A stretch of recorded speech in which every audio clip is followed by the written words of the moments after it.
같이 기도하시겠습니다. 사랑과 은혜가 풍성하신 하나님 아버지, 성경을 통해서 하나님을 드러내 주시고 또 하나님을 알고 또 구원함을 얻을 수 있는 특별한 기회를 주심을 감사드립니다. 이 나머지 기간에 함께 해주시고 참으로 우리 영혼이 구원함을 얻을 수 있도록 도와주시옵소서. 또 오늘 시종을 주님께 맡기며 예수님 이름으로 기도드렸습니다. 아멘. 여기 히브리서 11장 6절 말씀 제가 찾아놨습니다. 그래서 여기 천천히 히브리서 11장 6절 말씀을 읽어드리겠습니다. 여기 믿음이 없이는 기쁘시게 못하나니 하나님께 나아가는 자는 반드시 그가 계신 것과 또한 그가 자기를 찾는 자들에게 상 주시는 이심을 믿어야 하시니라. 이제 3일 동안 말씀을 드렸는데 그 3일 동안 드린 말씀 중에 가장 중요한 단어를 뽑으라면 단연코 믿음입니다. 그래서 왜 믿음이 필요하냐면 하나님이 눈에 보이지 않기 때문입니다. 그런데 하나님은 반드시 계시거든요. 여러분, 보이지 않지만 반드시 있는 것이 있습니다. 죄송합니다. 보이지 않지만 반드시 있는 게 뭐가 있죠?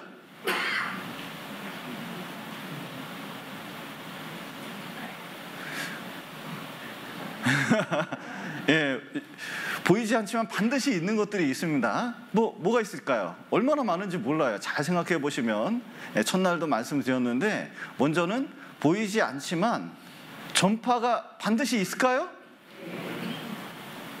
여기 전파 보신 분, 전파를 느껴보신 분 있으셔요?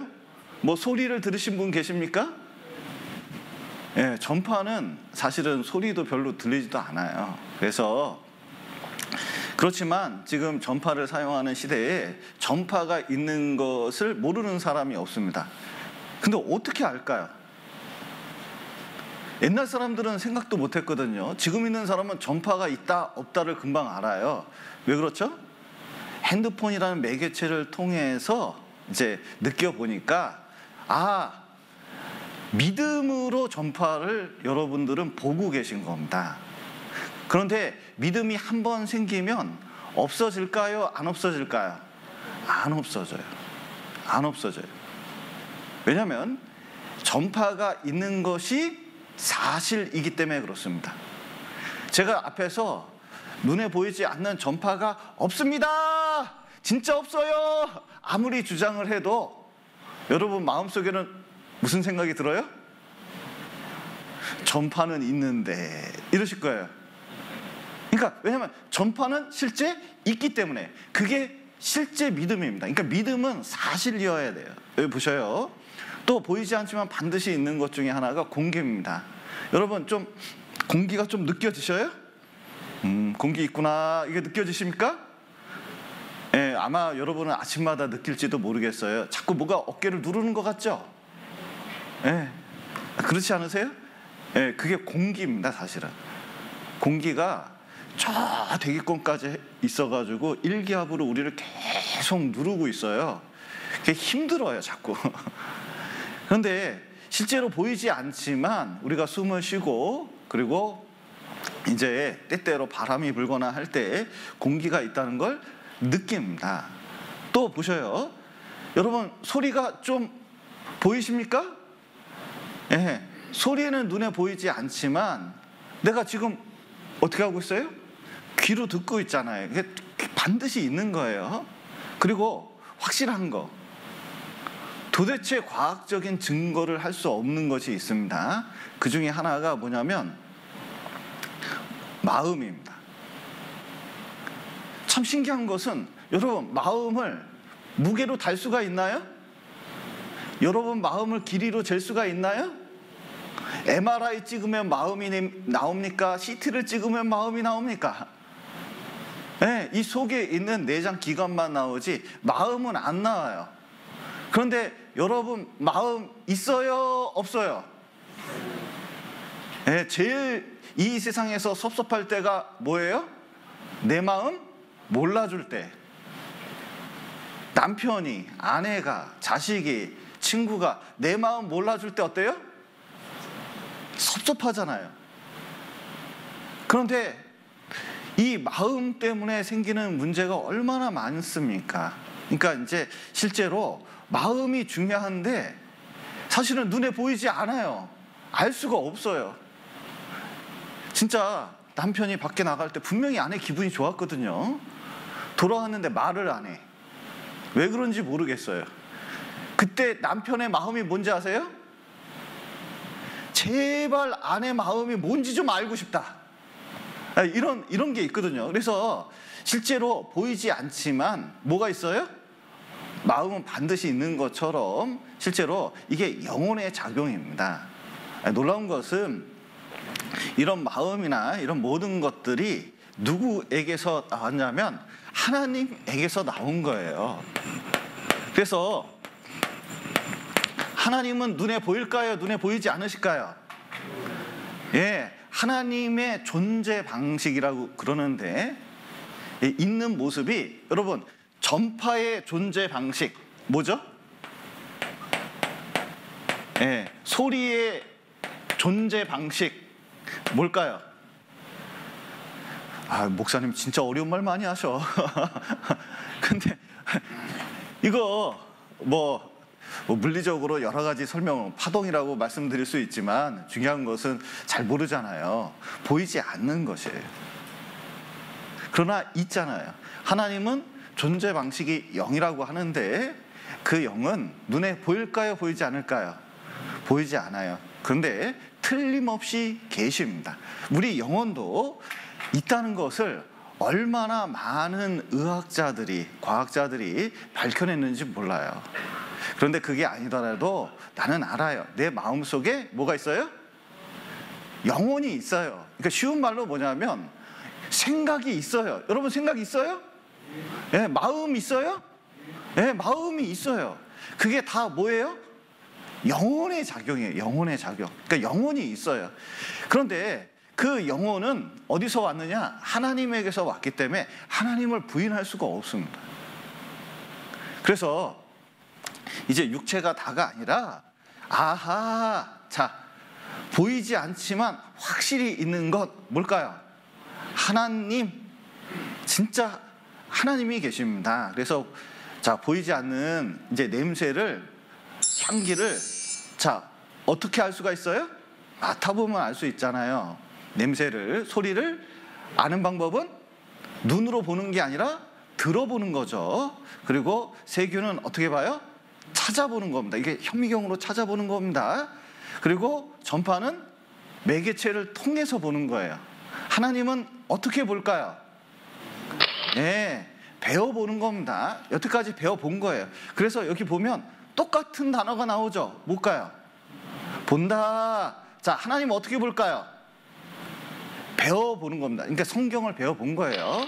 그래서 배워봤더니 자, 이런 겁니다. 여기 성경을 통해서 배워봤더니 자, 여기 보니까 하나님 계시다는 수많은 증거가 있어요.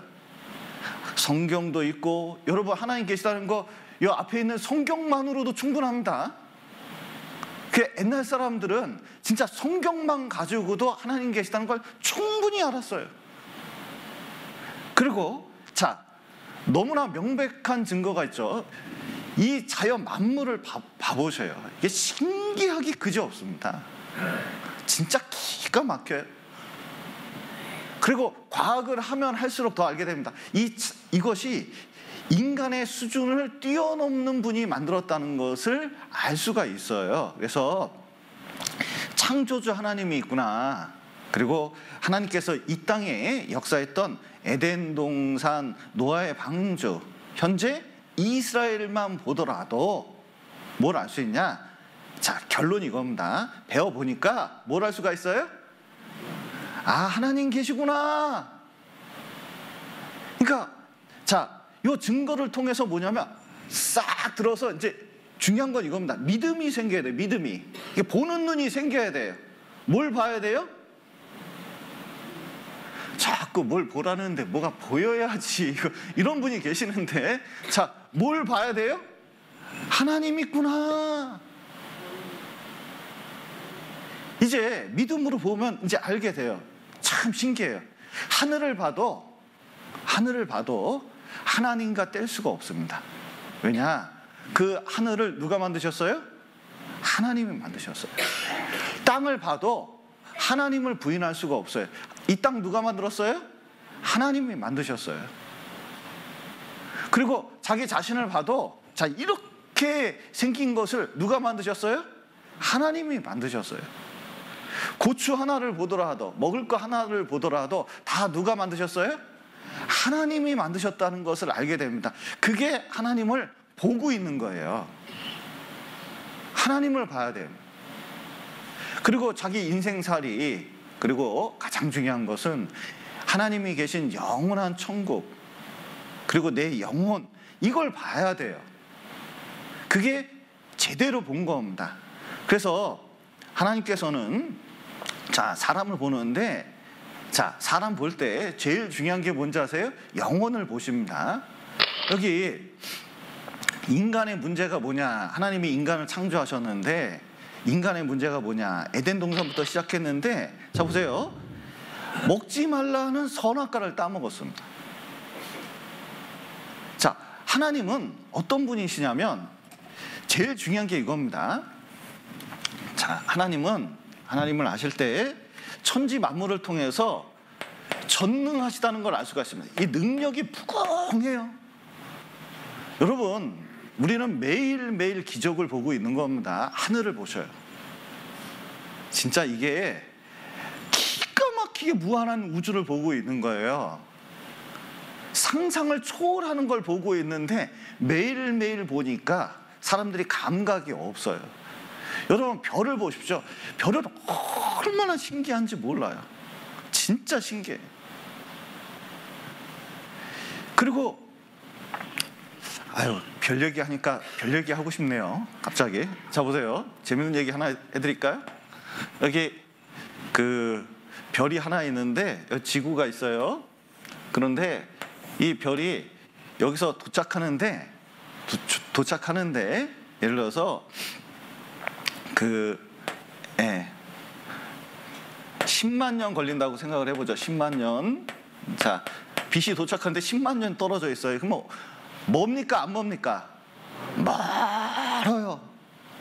그런데 이 지구에서 볼 때는 10만 년이나 떨어져 있으니까, 빛으로 가도 10만 년 떨어져 있으니까 엄청 멀잖아요. 그런데 아인슈타인의 상대성 이론이 있습니다. 우주선을 이제 탁 쏘는데 여기에 사람이 탔어요. 근데 빛의 속도로 갑니다. 그러면은 이 우주선으로 쭉 빛의 속도로 가면은 10만 년 걸릴까요? 1년 걸릴까요? 우리 목사님은 가끔 이상한 얘기해. 여러분, 놀라운 것은 옛날에 아인슈타인이 이걸 알았어요. 여기 쌍둥이가 있는데 쌍둥이가 하나는 여기에 있고 하나는 우주선 타고 빛의 속도로 갔다 오잖아요. 놀라운 것은 이 우주선은 1년 걸렸는데 지구에 있는 사람은 70년 흘렀어요. 이게 빛의 속도로 가면 시간이 다르다는 걸 보여주는 거예요. 그런데 하나님께서 우주를 창조할 때 어떻게 창조하셨냐면 빅뱅 이론으로 증명된 게 있습니다. 빛의 속도 이상으로 만들었어요. 그러니까 광활한 우주도 어떻게 만드세요? 순식간에 만들 수 있다는 것을 보여주셨습니다. 그래서 지금에 있는 많은 사람들은 성경이 점점 시간이 갈수록 이해가 돼요. 이해가 될수록 무엇을 알 수가 있냐면 하나님은 전능하시다는 걸 알게 돼요. 그리고 이 만물을 보면 볼수록 하나님은, 야, 진짜 모든 걸 아시는구나.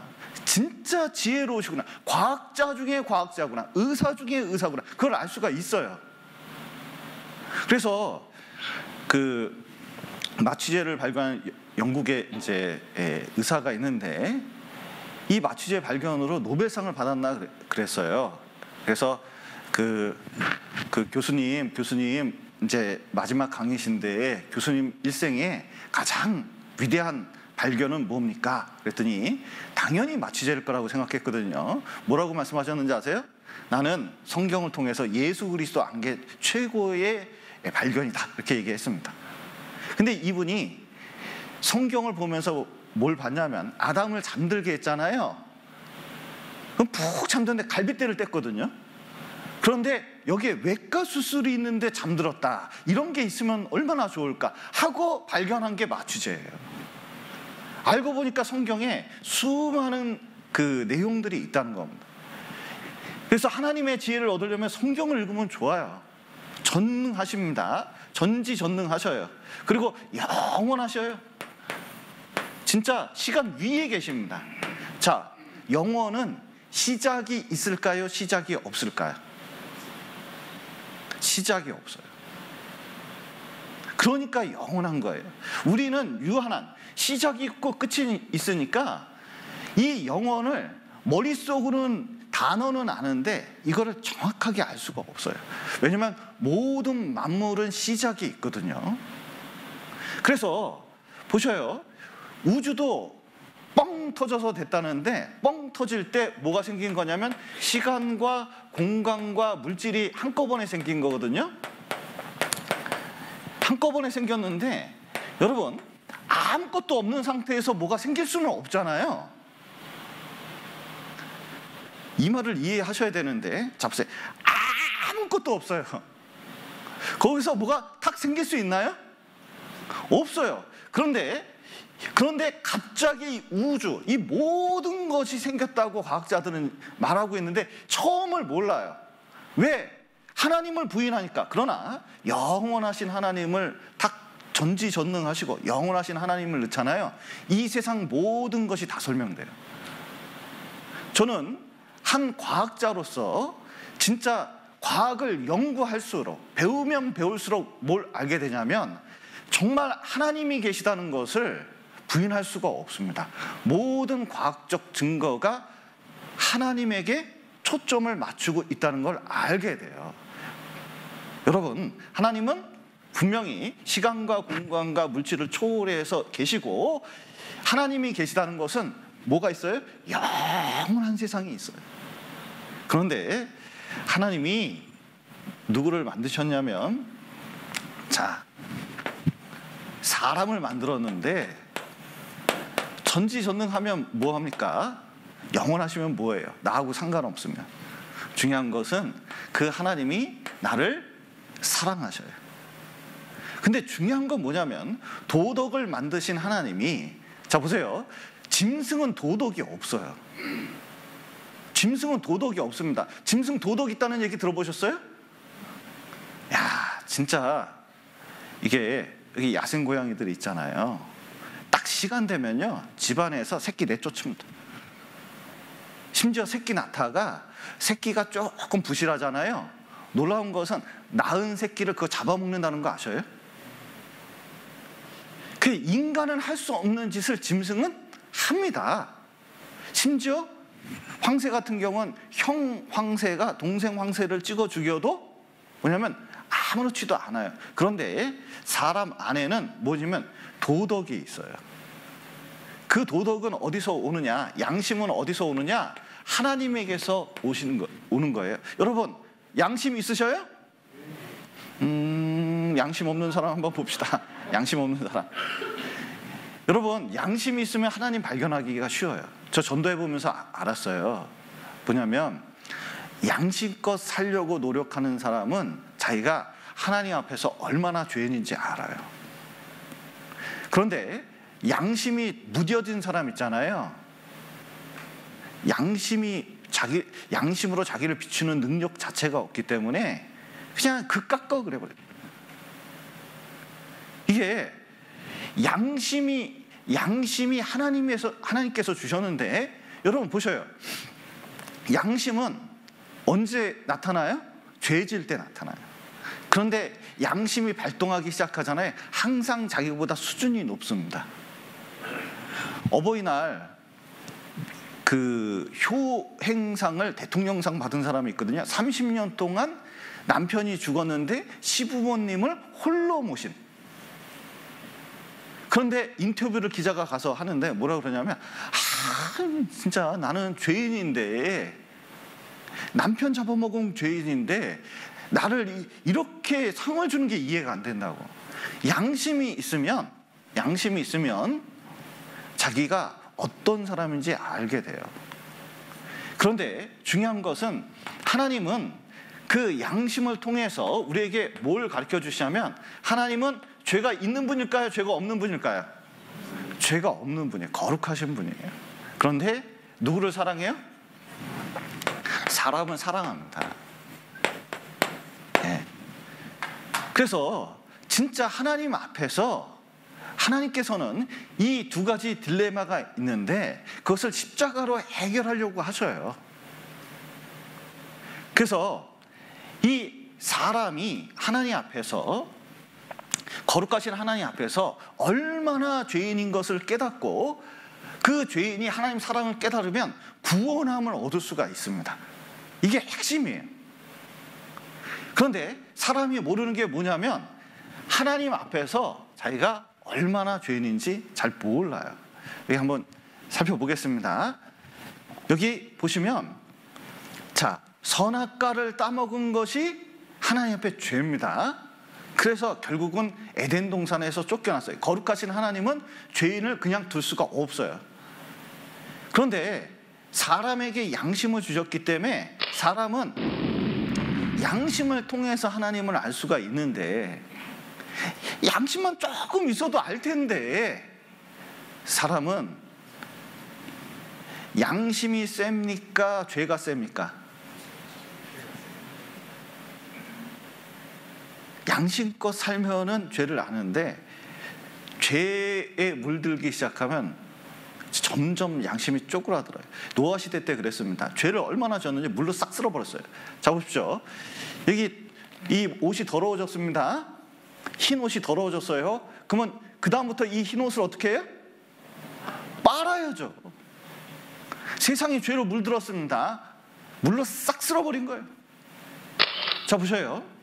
그 다음에 하나님께서 한 민족 이스라엘을 통해서 이제 역사를 이뤄가고 있는데, 그들에게 무엇을 주셨냐면 율법을 주셨습니다. 하나님의 법. 자, 율법이 말이 어렵죠. 근데 거꾸로 읽으면 쉽게 이해가 됩니다. 법 뭐예요?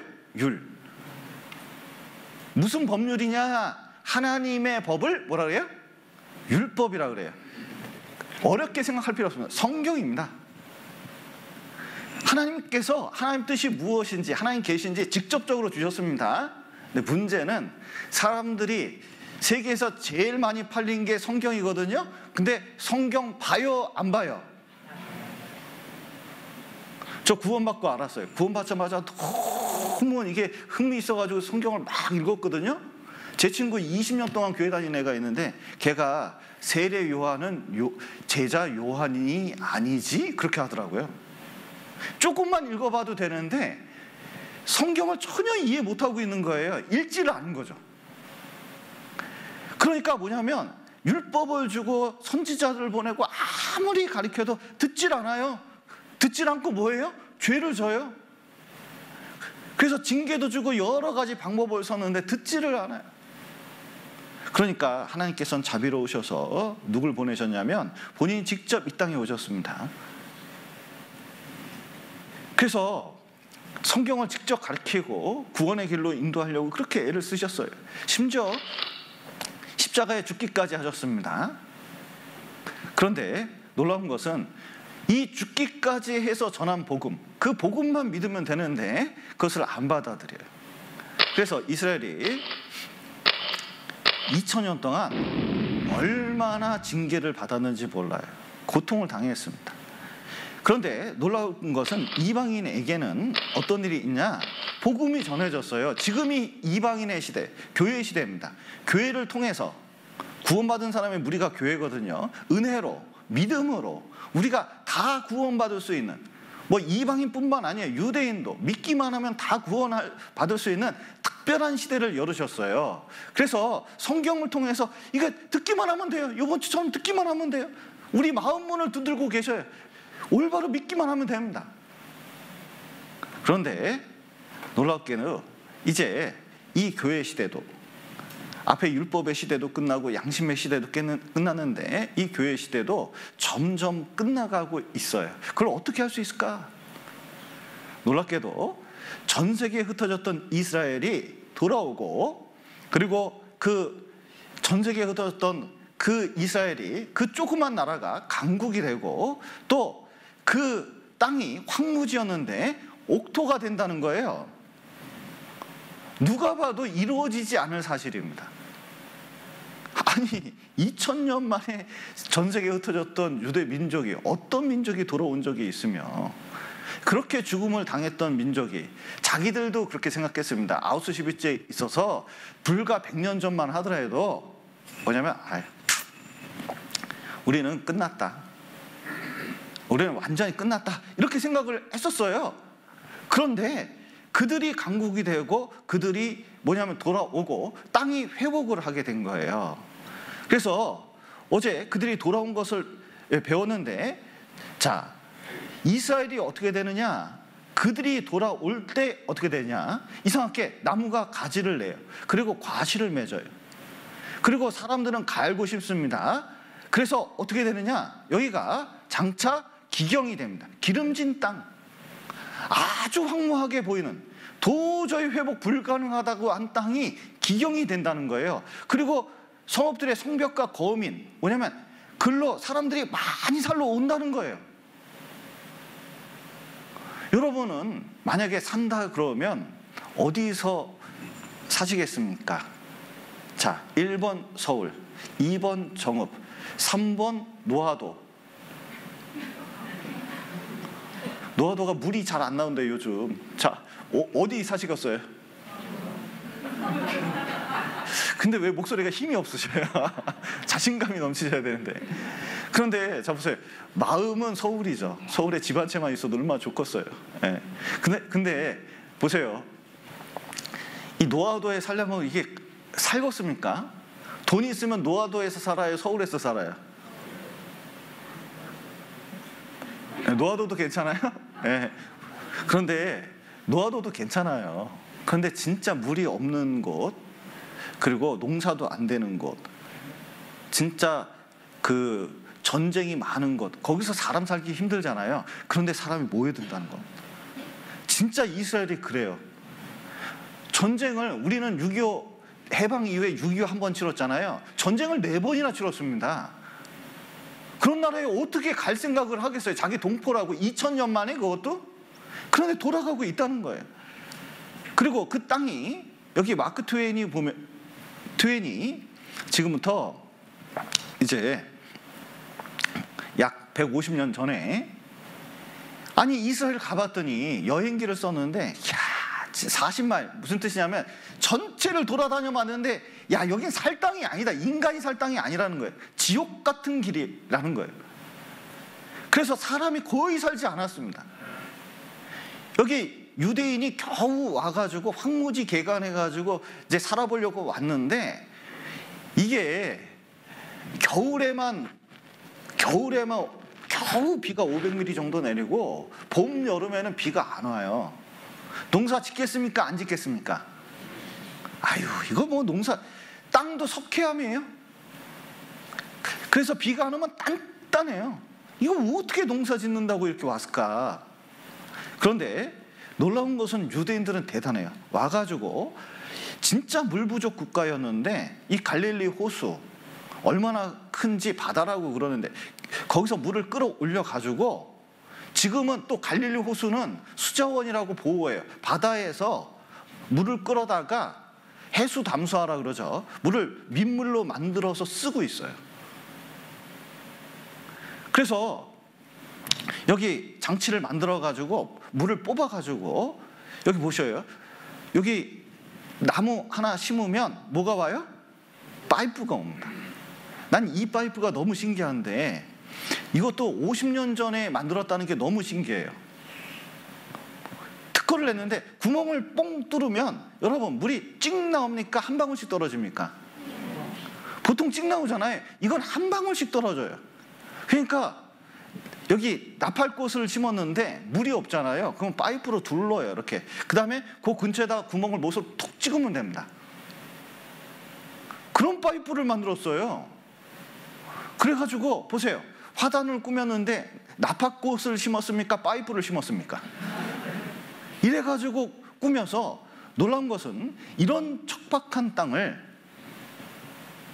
이런 농산지로 완전히 바꿨습니다. 그래서 지금은 어떠냐? 갈릴리 호수가 아니더라도 해수 담수화 플랜트가 세계에서 최대 규모를 가지고 있거든요. 말이 어렵죠? 그냥 바닷물을 뭘로 만들어요? 민물로 만들어서 사용하는 나라입니다. 지금은 보면 이 수자원 관리하는 게 세계 최고 수준이에요. 그래서 황무지 일고 적과 꿀의 땅으로 만들어서 지금 보십시오. 경계선을 중심으로, 자 여기 보면 여기 이집트 땅이거든요. 여기 이스라엘 땅인데 여기는 개간을 했습니다. 여기는 개간하지 않는 땅에도 색깔이 같아요, 틀려요? 틀려요. 왜냐하면 여기서는 이상해요. 그냥 풀이 자라요. 그게 신기한 거예요. 똑같은 땅인데 그냥 여기선 잡초가 자란다니까요. 어떻게 그럴 수가 있을까요? 여기 보세요. 여기 경계선인데 여기 보세요. 아랍 지역하고 여기 이스라엘하고 완전히 차이가 나요. 어떻게 이럴 수가 있을까요? 여기 보면 소련에서 온, 러시아에서 온 야코프 머그라는 이 청년이 있는데 이 청년이 이스라엘 와서 포도를 심기를 원했어요. 왜냐하면 이스라엘 포도는 성경을 보면 세계 최고의 포도였어요. 그래서 로마 황제들이 그 포도로 만든 포도주를 먹곤 했습니다. 그 문헌에 그렇게 나와 있으니까 이스라엘 포도 심어가지고 돈 좀 벌자고 했는데 이상하게 심으면 안 자랐어요. 그런데 2000년도 딱 돼가지고 그 포도를 심었는데 놀랍게도 뭐 땅에다가 비료를 준 것도 아니에요. 어디서 공수한 것도 아니에요. 놀라운 것은 죽은 사람이 살아난 것처럼 땅이 스스로 어떻게 했어요? 회복했어요. 왜 회복했을까요? 다른 걸로 설명이 안 돼요. 성경에서는 뭐냐면 이들이 돌아올 때 땅이 스스로 회복하고 열매를 맺게 한다고 그랬는데 방금 읽었잖아요. 그렇게 된 거예요. 이 사람은 뭐라고 하냐면 실질적으로 느껴요. 뭐냐면 진짜 하나님은 계시고 지금도 살아계시다는 것을 분명히 자기는 당당하게 말할 수가 있다. 이 나무는 아무 짓도 안 해도 그때 그 2000년 전에 있던 포도가 나온다는 거예요. 여기 보세요. 여기가 이렇게 변했습니다. 여기가 이렇게 변했습니다. 이 텔아비브인데 이렇게. 참 가보고 싶죠? 여기 해변가 텔아비브 정말 한번 가보고 싶어요. 진짜 아름다운 곳입니다. 여자 말고요. 네. 여기 보면 여기가 이렇게 변했어요. 네. 주택도 정말 여기 이제 이민자들을 위한 아파트들인데 정말 아름답게 지어놨습니다. 그래서 여기 보셔요. 그런데 이스라엘이 이렇게 회복될 때가 우리에게 지금 교회 시대에 있는 이방인에게 세계 모든 사람에게 경고를 주고 있어요. 여기 보시면 이분은 길선주 목사거든요. 우리나라 최초의 목사님입니다. 이게 D.L. 무디에게 영향을 받았다고 하거든요. 그런데 이분이 요한계시록을 10,000번 읽은 걸로 유명해요. 근데 전도할 때 말쉐도 가지고 전도했습니다. 이 말세가 오는데 언제가 말세냐? 자, 아까 배운 것처럼 여기가 이스라엘 나라가 있는 율법의 시대예요. 그런데 이제 예수님 죽고 나서 이 시대를 뭐라 그래요? 교회 시대라 그래요. 근데 이스라엘도 끝난 것처럼 이 교회도 끝나요. 끝날 때 어떤 일이 일어나느냐? 여기 보이시는지 모르겠습니다. 유대인이 어떻게 해요? 부활하고 이스라엘 나라가 심판을 받는다는 거예요. 여기는 이스라엘이 없었는데 갑자기 이스라엘이 부활하고 심판받는 역사가 여기 나타나는데, 자, 이스라엘이 부활했다는 것은 이 시대가 뭐라고요? 교회 시대가 끝나간다. 쉬운 말로 우리가 구원받을 수 있는 기회가 점점 끝나간다는 것을 보여주는 거예요. 그래서 1891년도에 주 제림 놈, 외국 사람이 썼습니다. 그런데 거기 보면, 자 보세요. 예수님이 다시 오실 때에 자 어떤 일이 있느냐? 여기 뭐예요? 이스라엘이 회복한다는 거예요. 챕터 하나가 있습니다. 지금 우리가 배우는 거하고 똑같아요. 내용을 읽어보면. 그리고 지금 유대인 목사들도 외치고 있습니다. 유대인 목사들이 뭐라고 외치고 있냐면 유대인 제2의 출애굽. 유대인 제2의 출애굽이 뭐예요? 전 세계에서 지금 몰려오고 있는 거. 이게 유대인 제2의 출애굽이에요. 그러면 자 지금 뭘 보고 있는 거예요? 예수 재림의 징표다.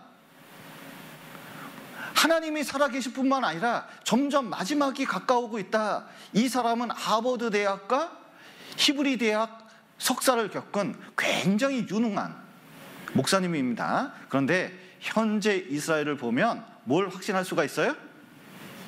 예수 재림을 확신할 수가 있습니다. 왜냐하면 성경의 증거가, 예언의 증거가 너무 분명하기 때문에 그래요. 그래서 그 증거들이 뭐냐? 단연코 이스라엘의 회복입니다. 여러분, 이거는 뭐 부인할 수가 없어요. 또 이제 가짜 예수, 민족 분쟁, 기근, 지진, 온역, 환경 파괴, 이게 예수님께서 말씀하신 건데 그것이 이루어지고 있어요. 예수님이 재림하신다는데 먼저 공중 재림을 하십니다. 그때 구원받은 사람 끌어올리셔요.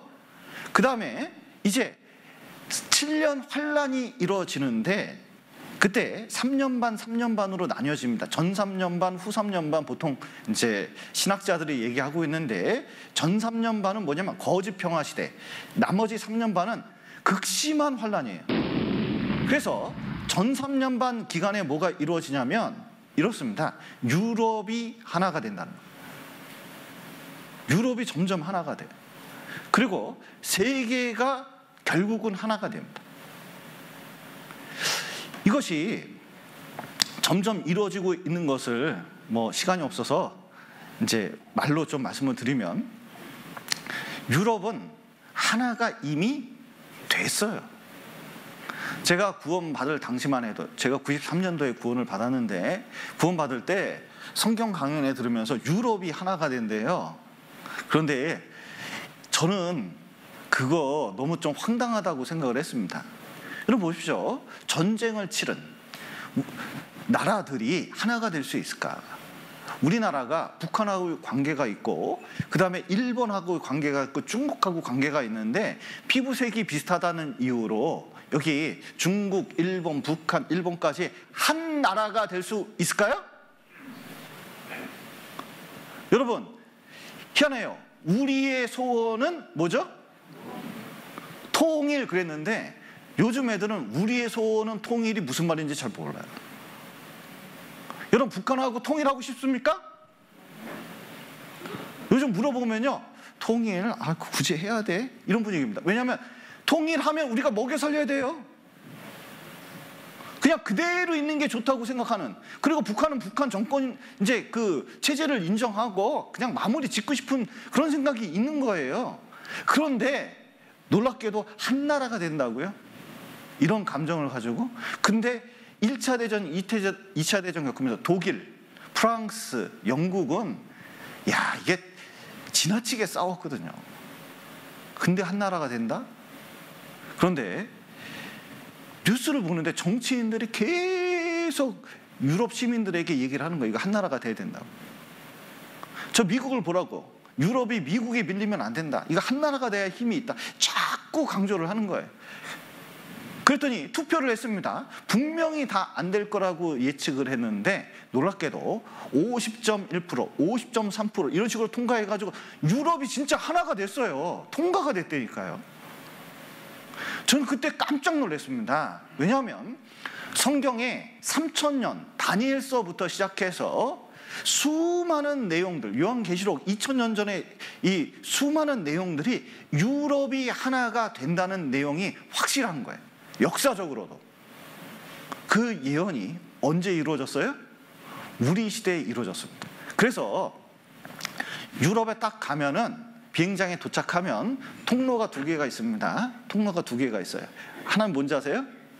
유럽인 통과하는 거. 그럼 쓱 통과해요. 외국인은 어떤지 아세요? 오래 기다려야 돼요. 진짜 공항 가보세요. 인천공항처럼 좋은 데가 없어요. 그런데 유럽인들은 자기들끼리 가고, 이 자동차 표지판 보십시오. 다 뭐예요? 공통됐습니다. 그래서 그 차를 타면 국경선을 그냥 막 지나갈 수가 있어요. 한국 사람은 그럴 수가 없어요. 그때 뼈저리게 느끼게 됩니다. 뭘 느끼게 됩니까? 유럽은 하나다. 실제로 성경의 예언이 어느 시대에 이루어졌습니까? 바로 우리 시대에 이루어지고 있는 겁니다. 게다가 세계화는 급속도로 이루어지고 있어요. 여러분, 세계가 하나라는 것을 피부로 느낄 수 있습니다. 제가 어렸을 때 이 서울에 살 때 버스를 타잖아요. 야, 백인이나 흑인 한 명 타잖아요. 외국인 하나 타잖아요. 안 볼래 안 볼 수가 없어요. 흑백 TV에서 보던 그분을 지금 본다는 게 너무 신기한 거예요. 자꾸 쳐다보지 말라고 선생님이 얘기해도 자꾸 보게 돼요. 진짜 신기하거든요. 너무 신기해요. 근데 지금 서울에 올라가가지고 전철 한 칸만 타보셔요. 거기에 세계 모든 인종이 그 안에 다 있어요. 완전한 사회, 이 시대가 세계화 시대에 있습니다. 외국인 노동자가 없으면 이제는 농사도 잘 못 짓겠어요. 그만큼 뭐냐면 세계화 된 거예요. 금리, 옛날에 박정희 대통령 때만 하더라도 금리가 미국에서 올리든 내리든 우리하고 상관이 있습니까? 없습니까? 석유는 조금 상관이 있는데 금리는 상관이 없거든요. 근데 보세요. 지금은 금리를 1%만 미국에서 올린다 그러면요, 지금 야단 법석이에요. 이게 무엇을 가리키고 있느냐? 이미 세계화는 얼마나 많이 진행되는지 몰라요. 유엔이 있습니다. 국제기구가 얼마나 많은지 몰라요. 전쟁이 일어나면 한 나라의 문제가 아니에요. 그래서 지금 시대를 뭐라면 초연결 시대라고 그러고 있거든요. 어디서 무슨 기사 하나 뜨잖아요. 실시간으로 방영되고 인터넷에서 다 볼 수가 있어요. 그만큼 지금은 우리 어렸을 때보다 얼마나 많이 연결됐는지 몰라요. 세계화는 많이 이루어졌습니다. 그러니까 이제 마지막 시대는 점점 성경이 말씀하고 있는, 제가 어렸을 때 상상도 할 수 없는 그 시대가 이미 오고 있어요. 그리고 자 보세요. 성전을 지을 거라고 하는데 이슬람 사원이 있거든요. 그래서 그 사원은 절대로 부서질 수가 없어요. 왜냐하면 이슬람은 메카, 메디나, 성지가 한 곳 더 있습니다. 어딘지 아세요? 예루살렘. 모하메드가 여기서 승천을 했대요. 그리고 신탁을 받을 때 비둘기가 포도도도도 해서 여기 어깨에 딱 왔거든요. 그럼 비둘기가 이 모하메드 귀에다가 쏙쏙쏙쏙 얘기를 했대요. 사실은 여기다 먹이를 놓은 건데. 그 신탁을 받았다고 해가지고 모하메드는 원래 글을 몰랐는데 사람들이 그를 예수님처럼 추앙해요. 그런데 그가 이 예루살렘에서 승천했다 그래서 그 바위 하나가 있는데 아브라함이 이삭을 바쳤던 그 바위거든요. 성전 바위입니다. 근데 거기다가 성전을 지어놨어요. 바로 요거죠. 요거입니다. 요거 지어놨어요. 그러니까 이거 부수면 어떻게 되는지 아세요? 이슬람 교리상 어떻게 되면 이 이슬람 교리를 지키기 위해서 목숨을 버리면 바로 그 즉시 천국에 간다고 가르쳐요. 그 자살 폭탄 테러를 하는 이유가 거기에 있습니다. 그런데 이걸 부순다? 그러면요, 주변에 55억입니다. 인구가, 죄송합니다. 55억이 아니네요. 13억 인구가 있어요. 예루살렘 주변에 이슬람 교도들만. 그러면 이스라엘이 요만큼 있는데 주변 국가, 모든 국가가 이슬람이거든요. 무조건 전쟁. 그런데 핵심이 저 성전이기 때문에 저 성전을 부순다는 건 거의 불가능하게 여겨졌어요. 그런데 묘책을 마련합니다. 뭐냐면 이 성전이 있는데 그 성전 앞에다가 지으면 된다는 거예요. 그래서 지금 네타냐후 총리부터 시작해가지고 정치력을 막 동원하고 있는데, 여러분 네타냐후 총리가 어떤 사람이냐면 그냥 강경한 보수 랍비라고 생각하면 돼요. 무슨 뜻이냐면 머릿속이 성경으로 꽉 차 있는 분이에요. 머릿속에 뭐가 있냐면 내 일평생에 성전 짓겠다고 머릿속에 꽉 들어있는 사람이라고 생각하면 됩니다. 심지어 싸우더라도, 이슬람하고 싸우더라도 나는 반드시 내 생애 가운데 성전을 세우고 말 거야, 이렇게 생각을 하고 있어요. 그래서 이제 이걸 하려면 어떻게 해야 되느냐, 이산 수도를 옮겨야 되잖아요. 텔아비브였는데 예루살렘으로 옮겨버렸습니다. 예루살렘을 옮겨놓은 다음에 또 어떻게 했냐, 미국의 승인을 받는 게 중요하잖아요. 그 승인을 어떻게 받았냐, 대사관을 텔아비브에서 예루살렘을 옮겼습니다. 개관식을 했어요. 그 개관식 때 뭐였냐면, 이게 보셔요. 이게 뭔지 아셔요? 물론 모르실 거예요. 안 보이시니까. 예.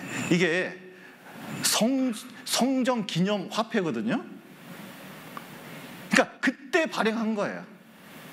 그래서 실제로 이제 짓겠다는 아주 열망을 드러냈어요. 그리고 성전산이 여기 내 손에 있다. 성전산이 우리 안에 있다. 성전산이 우리 안에 있다. 이거 완전히 강조해가지고 성전 짓겠다는 열망을 충만했습니다. 그래서 성전 짓겠다고 준비하는 사람들이 있는데 이 성전을 어떻게 했어요? 돈을 다 마련했어요. 기구를 다 마련했어요. 랍비들을 다 세워놨어요. 이제 뭐만 하면 되냐면 짓기만 하면 돼요. 그러니까 자 보세요. 전 3년 안에 일어날 일들이 지금 어떻게 됐어요? 준비가 다 됐어요. 준비가 다 됐어요. 또 여기 보시면 그 이후에 어떤 일이 있냐면 사람들에게 666 표를 달아서 관리한다고 성경에 말씀하고 계십니다. 그러니까 세계에 있는 모든 사람들을 666 표로 관리를 하는 거예요. 그런데 이 적그리스도가 성전에 앉아서 모든 사람을 통치하는 방법으로 666을 으로 관리를 한다 그랬는데, 여러분 돈으로, 매매의 수단으로, 자 시간이 없어서, 자 여기 매매가 뭐죠? 사고팔고, 경제입니다. 경제적 도구로 뭘 사용하냐면 표를 사용하는데 이 표가 666이라는 거예요. 모든 사람에게 주고 이것으로 뭐예요? 거래를 합니다. 거래를 해요. 심지어 이 표를 가지고 뭐를 한지 아세요? 우상에게 숭배를 합니다. 그런데 놀라운 것은 지금 얼마나 이 시대가 가까이 왔는지 몰라요. 여러분, 표를 가지고 모든 사람을 통제하던 시대가 있었을까요? 한 번도 없었어요. 표를 가지고 거래하던 시대가 있을까요? 대부분 집회나 동전, 과거에는 거의 2000년, 3000년 동안 다 뭐냐면 동전으로 거래했습니다. 동전. 그러다가 지폐가 생긴 건 최근이에요. 진짜 지폐가 생긴 건 최근입니다. 그런데 지금은 뭘로 거래를 해요? 표를 가지고 합니다. 표를 가지고 합니다. 그래서 카드 딱 올리고, 카드 없으면 핸드폰 가지고 해요. 요즘은 젊은 친구들 보면 도대체 얼마나 다양한 걸 사용하고 있는지 모르겠어요. 그런데 문제는 표를 사용할 뿐만 아니라 핸드폰만 있으면 이 사람 동선도 다 나와요. 개인정보도 다 떠요. 여러분 구글이 가지고 있는, 네이버가 가지고 있는 정보는 여러분이 상상을 초월합니다. 코로나 걸리면 동선까지 추적해요. 심지어 코로나 때 그거 문제가 됐잖아요. 바람을 폈거든요. 코로나 걸린 채. 그러니까 자 보세요. 이 마음 먹고 찾으면 어디 갔는지 알 수 있어요, 없어요? 알 수 있어요. 요즘은 CCTV도 있기 때문에 요즘은 모든 사람을, 이제 어렸을 때 북한에서 5호 담당자 한다고 했거든요. 그런 건 이제 필요 없어요. 중국 같은 경우에는 CCTV와 표를 가지고 10억을 관리합니다. 거지도 돈 달라 그럴 때 중국 거지는 뭐 달라 그러는지 아세요? 여기다가 그 QR코드 찍어달라고 해요. 놀랍게도 건널목 건널 때 어떻게 하는지 아세요? 건널목 건너는데 이 중국의 변화는 진짜 놀라운데 탁 건널목 건너는데 앞에 CCTV가 화면이 있습니다. 여러분 이제 영국하고 중국 가보면 정말 놀라운데 시내에 이 스크린이 신호등, 그 다음에 버스, 온갖 곳에 다 걸려 있어요. 그런데 건널목 건너다가 빨간불인데 건너잖아요. 그럼 CCTV에 바로 찍힙니다. 그럼 화면에 떠요. 네가 지금 불법을 행했다. 얼굴이 떠요. 마스크 썼는데도 나와요. 그리고 6만 원, 6만 원, 6만 원 합니다. 근데 바로 계좌번호 밑에 뜨는데 바로 입금 안 하면 하루 종일 떠 있어요. 그러면 내겠습니까? 안 내겠습니까? 중국을 만만한 국가로 보지 마세요. 인공지능은 세계 최고예요. 그런데 이 시스템을 사용하면 경제적 도구로 사용할 수가 있어요. 중국 정부에서 경제를 관리하는 겁니다. 그런데 지금은 문제가 뭐냐면 완전 통제라 여러분도 이제 어쩔 수 없는 시대가 오고 있어요. 자 보세요. 네, 죄송합니다. 여기 보시면 인공지능이 얼마나 무서운지 나 요번 주에요. 인공지능 너무 무서워가지고 자 보십시오. 아니 보세요. 네. 사람 키를 훌쩍 넘는 육중한 철제 선반들 층층마다 상품이 가득 담겨 있습니다. 그런데 선반들이 저절로 움직입니다. 비결은 무인 운반차. 로봇 청소기를 연상시키는 운반차 한 대가 최대 1000kg까지 들어올릴 수 있습니다. 직원은 자기 자리에서 운반차가 머리에 이고 온 선반에서 주문 상품을 꺼내기만 하면 됩니다. 흡사 작은 테이블처럼 생긴 로봇이 물건을 분류하는데도 몇 초 걸리지 않습니다. 사람이 하던 일을 로봇이 대신합니다. 스캐너가 운송장 바코드를 확인하고 분주히 움직이는 저 소팅봇들이 지역별로 상품을 분류하는 겁니다. 쿠팡은 입고부터 배송까지 전 과정에 자동화 기술을 도입해 노동력, 시간 모두 3분의 1로 줄였습니다. 무인지게차 도입 후엔 사람의 접근을 막을 수 있어 사고 가능성도 함께 줄었습니다. 직원들은 안전한 가운데 편하고 쉽게 일을 할 수 있도록 AI와 로봇이 사람 손을 대체하는 첨단 물류센터, 쿠팡만의 이야기는 아닙니다. 온라인 쇼핑 점유율 1위 네이버 쇼핑과 손잡은 물류업체 파스토의 큐브형 창고엔 사람이 다니는 길이 없습니다. 대신 로봇 20대가 돌아다니며 주문 상품을 골라내 척척 담아옵니다. 시간당 상품 2,400개를 분류하는 자동화 장비도 갖췄습니다. CJ 대한통운은 주문 6시간 안에 출고까지 마치도록 전 과정을 자동화했고 롯데쇼핑은 2030년까지 첨단 물류센터 6곳을 짓고 영국 유명 유통사의 신선식품 보관 배송 시스템을 도입하는 데 1조 원을 쏟아붓기로 했습니다. 이렇게까지 업체들이 첨단 물류센터 구축에 공을 들이는 건 실수가 적고 속도는 더 빠르기 때문입니다. AI 같은 첨단 기술들을 도입하게 되면 정확도도 높아지고 효율도 높아지게 되는 것입니다. 예로는 평균 5만 원 인간을 해방시킨 혁신. 하지만 그 혁신으로 누군가는 일자리를 잃었습니다. 대형마트의 키오스크 도입으로 계산대에서 사라진 마트 노동자는 지난 5년간 10,000명으로 추산됩니다. 마트 노동자의 내년도 최저임금은 191만 원. 반면 키오스크 한 대의 한 달 대여료는 평균 5만 원입니다. 키오스크는 24시간 일을 시켜도 되고 코로나에 감염될 우려도 없습니다. 기업 입장에서는 사람을 고용할 이유가 없는 겁니다. 제조업 강국인 한국은 이미 인구 대비 로봇 수가 세계 1위입니다.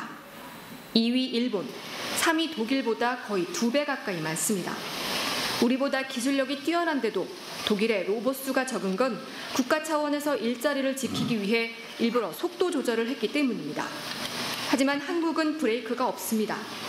한국은행 조사 결과 대면 서비스업 가운데 자동화 가능성이 높은 직업군은 3년 만에 취업자가 10.8% 감소했습니다. 국내 취업자의 43%가 인공지능으로 대체할 수 있는 고위험군 종사자라는 연구 결과도 있습니다. 이런 추세가 계속되면 어떻게 될까? 구매력 있는 노동자가 사라지면 상품을 만들어도 팔 시장이 없어집니다. 자본주의 경제 자체가 위협받는 겁니다. 일론 머스크가 로봇 출시를 예고하면서 기본소득 얘기를 꺼낸 것도 그 때문입니다. 시장이 사라지면 자기의 혁신이 먹힐 곳도 사라집니다.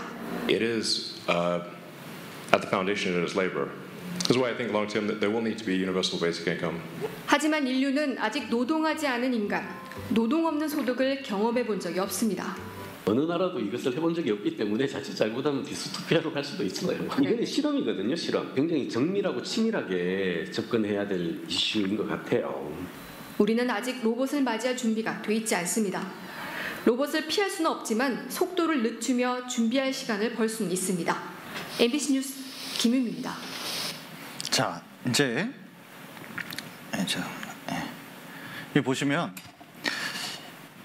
제가 25년 전에 회사 다닐 때 저거 연구했거든요.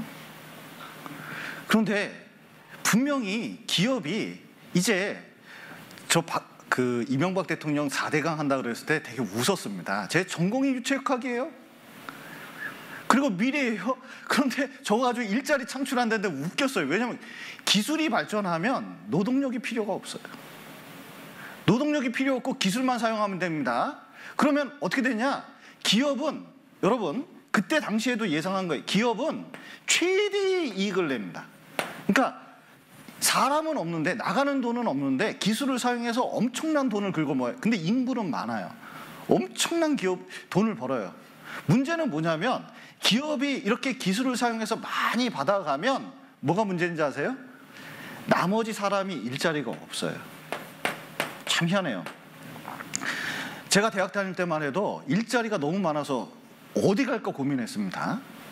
근데 지금은 뭐냐면 일자리가 없어서 어디 갈 수 있을지가 문제예요. 진짜 청년들이 공부를 해도 의미가 없는 시대가 점점 오고 있습니다.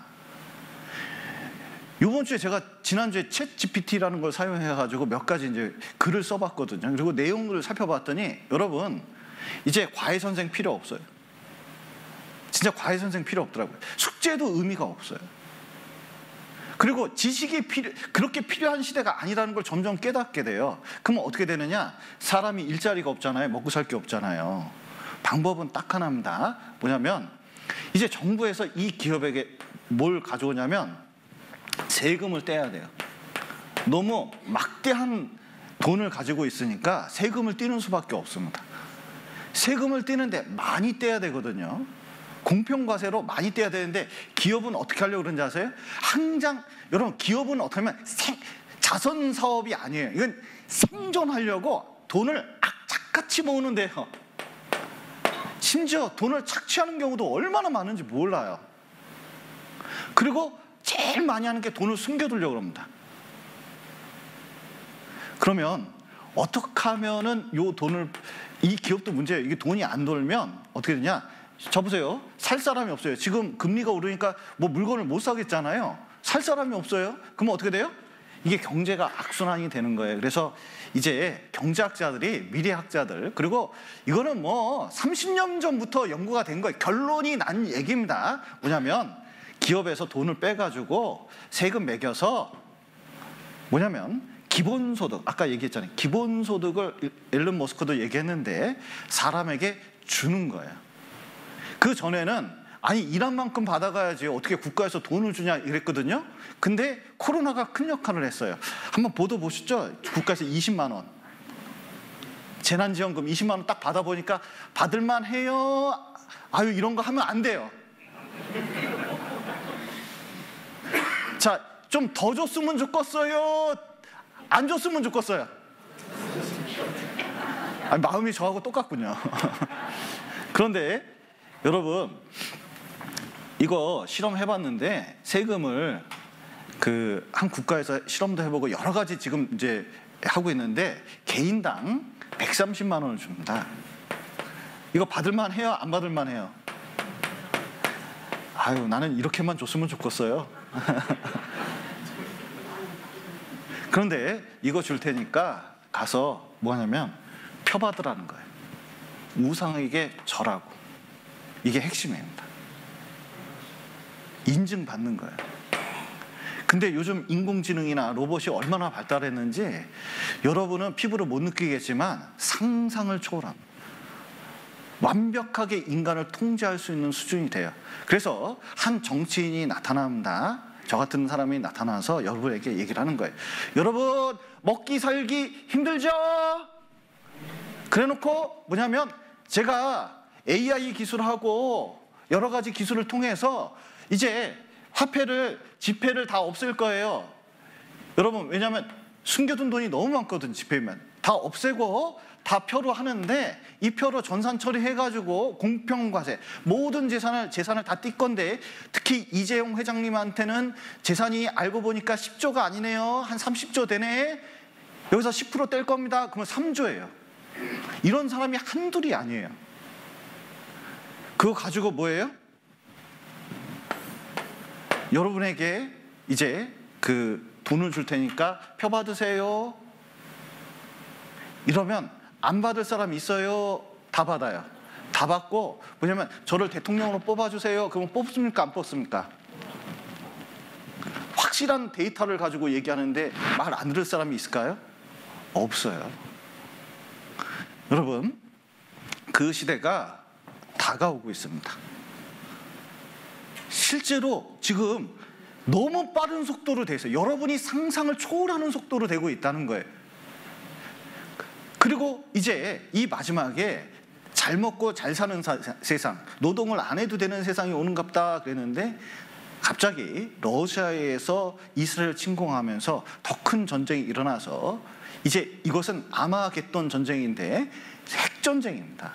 세상 멸망하는 전쟁이, 인구의 3분의 1이 순식간에 죽는 그런 사건이 있습니다. 그리고 예수님이 재림하고 그리고 천년 왕국이 있고 끝나는 일이 생기는 거예요. 여러분 보십시오. 우리는 어디에 서 있냐면 바로 요 앞에 서 있어요. 근데 요 안으로 들어가면 어떻게 되는지 아세요? 구원을 못 받아요. 구원받을 수가 없어요. 그냥 7년 환란을 통과해야 돼요. 통과하고 어디 가냐면 지옥 가야 돼요. 그러니까 이 앞에서 가장 중요한 게 뭐냐? 구원받는 거. 아니 지금 유럽이 하나가 되고 세계도 하나가 되고 성전 지을 준비 다 됐고 666표를 사용하고 아마겟돈 전쟁 좀 쉰 다음에 말씀드리겠습니다. 점점 이제 이루어져 가고 있는데 이때 가장 필요한 게 무엇이냐면 구원받는 거예요. 준비 다 돼 있습니다. 징조 다 일어나고 있어요. 그래서 진짜 이 마음의 준비를 하고 하나님 계신 거 알고 구원을 얻으시기를 간절히 부탁드리겠습니다. 이게 이제 그 지금 현재의 상태에 대해서 이제 성경은 말씀하고 계신데 지금이 마지막 때라는 거예요. 그게 무슨 의미를 가지고 있냐면, 자 여기 이제 그 임신한 엄마가 있습니다. 그런데 애가 점점 뭐냐면 발차기도 해요. 발차기도 하고 그리고 이제 뭔가 자꾸 진통이 오기 시작합니다. 그러면은 뭐가 됐죠? 날때가 된 거잖아요. 진통이 오는 것은 이제 진통 오기 시작하고 얼마 뒤에 나요? 네, 어떤 빠른 사람은요 그냥 진통 오자마자 병원 갔더니 낫다는 아주 행운아도 있고, 뭐 어떤 분은 하루 종일 걸렸다고 고통스러웠다고 하는 분도 있고 뭐 등등 있습니다. 그런데 자 보세요. 이렇습니다. 예수님 오실 때까지 마치 임신한 여자가 고통을 받는 것처럼 이 마지막 때에 여러 가지 일이 있을 것을 하나님 말씀하셔요. 이게 뭐예요? 징조라는 겁니다. 그래서 여기 보시면 이제 이 마지막 때 있을 일 중에 하나가 가짜 예수가 그렇게 많다는 거예요. 예수님 당시만 해도 가짜 예수가 거의 없었습니다. 그런데 지금은 가짜 예수가 얼마나 세계적으로도 얼마나 많은지 몰라요. 수를 셀 수가 없습니다. 우리나라에만 해도 몇 명인지 모르겠어요. 그래서 신천지 이만희, 하나님 교회의 장길자 뭐 등등등등 해가지고 얼마나 많은 사람이 미혹되고 있는지 몰라요. 그리고 민족 분쟁, 오히려 2차 대전 끝난 다음에 민족 분쟁이 없었는데 지금처럼 민족 분쟁이 많은 때가 없습니다. 여러분, 기근, 우크라이나 전쟁, 그 다음에 지금 코로나 시기, 이것 때문에요, 세계 곡물 가격이 폭등했습니다. 물가가 오르는 이유가 있어요. 그런데 놀라운 것은 아프리카 지역에는 밀가루가 없어서 빵을 못 해 먹고 굶어 죽어가는 사람이 얼마나 많은지 몰라요. 여러분, 지진은 말할 것도 없어요. 지금 지진이 점점 세집니다. 점점 많아져요. 지금 터키 대지진 뭐 자료를 안 보여주셔도 여러분이 뉴스에 봤을 거라고 생각합니다. 한번 흔들어 버리면 여러분, 이거 말할 수 없는 고통이 따르고 있어요. 그런데 역대 지진 일어난 거 쭉 이 도표로 해놓잖아요. 지금처럼 많은 때가 없다니까요. 온역, 여러분 코로나 3년 겪어봤잖아요. 전 세계가 바이러스 때문에 이렇게 덜덜 떤 적이 있나? 흑사병 때도 이러지 않았습니다. 흑사병이 유럽에서 5년 동안 일어났지만 우리나라하고는 상관이 없었어요. 그리고 환경 파괴가 이렇게 일어난 적도 없었어요. 지금 우리가 이 시대에 살고 있고, 이제 아마겟돈 전쟁, 성경에서는 이 아마겟돈 전쟁을 이렇게 말하고 있습니다. 어디서 쳐들어가느냐? 고기에, 우두머리라는 뜻인데 그 지역이 어디냐? 마곡 땅에 있어요. 근데 로스 메색 두 발입니다. 뭐예요? 지금의 현재 러시아. 이 러시아의 옛 지명이 로스였거든요. 모스크바는 메색이었어요. 두 발은 두볼스크, 시베리아 넓은 벌판에 있는 도시입니다. 바사구스붓, 그리고 고멜과 모든 때 극한국방 도갈마 족속과 함께 무리를 이끌고 나와서 어딜 치냐면 이스라엘 친다고 2600년 전에 말씀하셨는데, 놀랍게도 러시아는 언제 생겼는지 아세요? 지금부터 나라가 1200년 전에 생겼어요. 그러면 누가 봐도 우두머리 하면 누가 우두머리예요? 러시아가 아니라 바사, 페르시아입니다. 이란. 얼마나 강대국이었는지 몰라요. 1000년간 패권 국가였습니다. 그런데 놀랍게도 러시아가 쳐들어온다고 했는데 지금 그것이 러시아가 이스라엘을 침공하려고 하고 있어요. 그래서 실제로 러시아는 성경 시대, 그러니까 지금 우리 시대가 아니라 지금부터 150년 전만 하더라도 2000년 동안 러시아가 다른 나라 침공한 적이 있을까요? 없을까요? 없었어요. 그런데 놀랍게도 공산화되고 난 다음부터는 어떻게 되느냐? 러시아가 다른 나라를 어떻게 하려고 해요? 침공하려고 그래요. 그래서 갑자기 우리 시대에 이루어졌는데 우크라이나를 침공했잖아요. 결국은 나중에 어디를 침공한다고 성경이 예언하고 있냐면 어디요? 이스라엘. 왜? 경제적인 이유 때문에. 경제적인 이유 때문에 침공한다는 겁니다. 그런데 진짜 경제가, 러시아 경제가 안 좋아요. 그래서 좀 좋아진 것은 산업이 발달되지 않았는데 가스 팔아먹어서 이제 돈 좀 벌게 생겼어요. 특히 이 독일로 연결한 거, 이 파이프관이 굉장히 중요하거든요. 그래서 이게 괜찮은 거예요. 근데 파이프관 하나가 어디로 통과하고 있죠? 우크라이나. 그래서 러시아 경제를 보면 석유가 경제의 70% 차지하고 있습니다. 이거 끊기면 러시아는 망하는 거예요. 그런데 러시아가 지금 전쟁 치르면서 물가가 폭등하고 있습니다. 여러분, 우리가 물가 폭등하면 피부로 와닿잖아요. 러시아 경제는 지금 점점 힘들어가고 있어요.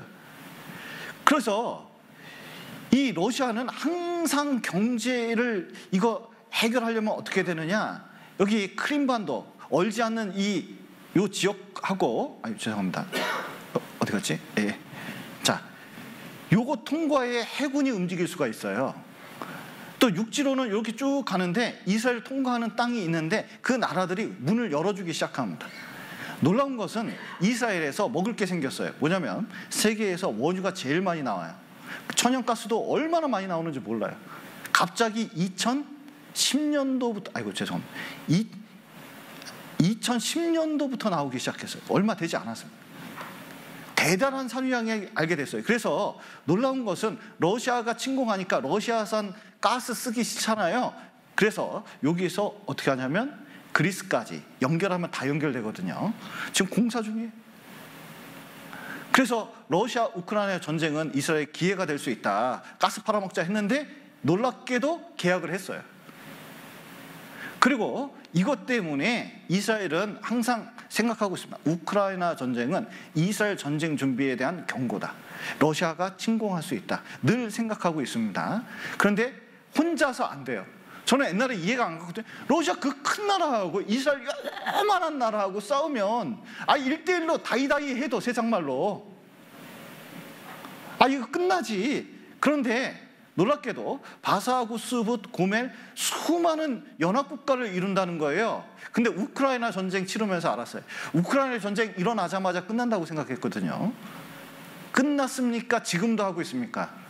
지금도 하고 있어요. 이게 1년이 갈지 2년이 갈지 모른대요, 아직. 그러니까 러시아 입장에서는 나중에 이스라엘 침공할 때 이스라엘은 우크라이나보다 만만한 나라가 아니에요. 되게 강한 나라입니다, 무기가.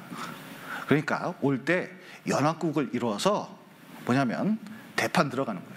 왜냐하면 이 연합국들이 중동 국가인데 이 중동 국가가 대부분 전쟁을 4번 치렀거든요. 중동 한 국가만 치른 게 아니라 여러분 중동에 있는 모든 여러 국가하고 한꺼번에 쳐들어온 게 몇 번인지 몰라요. 중국하고 일본하고 협공해가지고 우리나라 침공하면 우리나라가 이기겠습니까? 중국, 일본이 이기겠습니까? 물론 우리 심정에는 우리나라가 이겨야 되는데 이게 쉽지 않은 전쟁이 되겠구나. 이거 이해가 되시죠?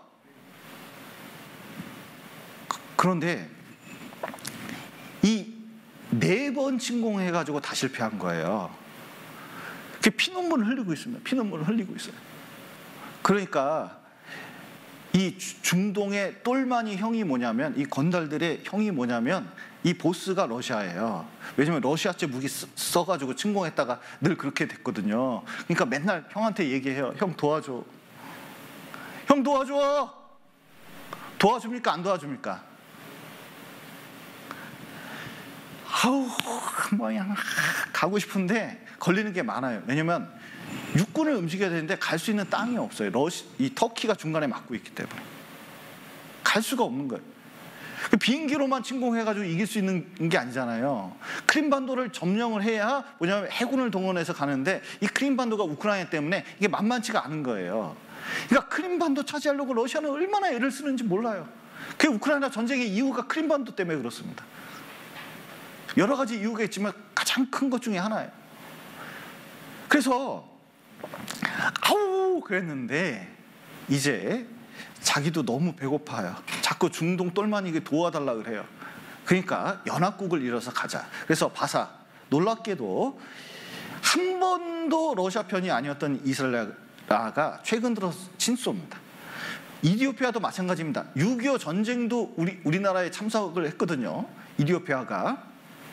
그런데 놀랍게도 소련 영향권에 들어갔어요. 리비아도 마찬가지입니다. 리비아도 러시아 영향권에 들어가 버렸어요.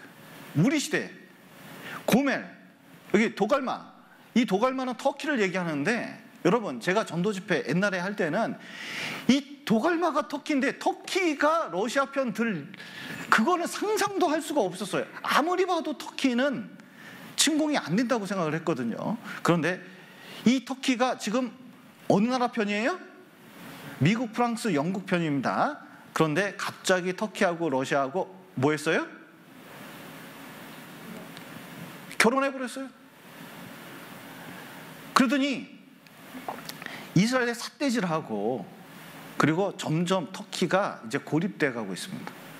그래서 터키가 러시아 편 들었어요. 자, 러시아에서 터키가 길을 열어줍니다. 시리아는 기본적으로 러시아 편이에요. 자, 딱 이렇게 가면 이스라엘 들어갈 수 있습니까? 없습니까? 들어갈 수 있어요. 길이 열렸어요. 길이 언제 열렸습니까? 우리 시대. 그것도 몇 년 사이에 다 돼버렸어요. 성경에 있는 예언이요, 얼마나 철저하게 지금 시대에 이루어지고 있는지 몰라요. 그래서 지금 러시아하고 이란은 한 번도 동맹을 맺지 않았는데 언제요? 러시아, 이란, 이라크 동맹이 언제 이루어졌습니까? 바로 우리 시대에 이루어졌어요. 2500년 동안 한 번도 이루어지지 않던 게 반미 국가로 유턴하더니 지금 이스라엘 지도에서 없어버렸는데 이란은 얘기하고 있어요. 이란, 러시아, 터키가 손을 잡았어요. 난 이게 참 놀라워요. 이란하고 터키하고 손 잡을 수 있습니까? 없습니까? 이 나라들이. 이 나라들은 잡을 수 있는 나라가 아니에요.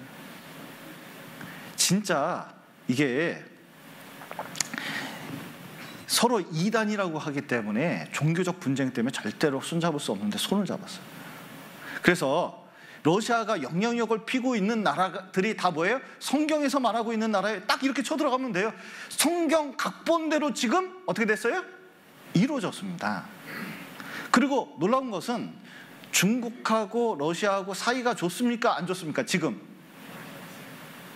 좋은 게 참 제가 보기엔 이상해요. 제가 학생 때만 하더라도 중국하고 러시아는 사이가 안 좋았어요. 중국은 사이가 어디하고 좋았는지 아세요? 미국하고 좋았어요.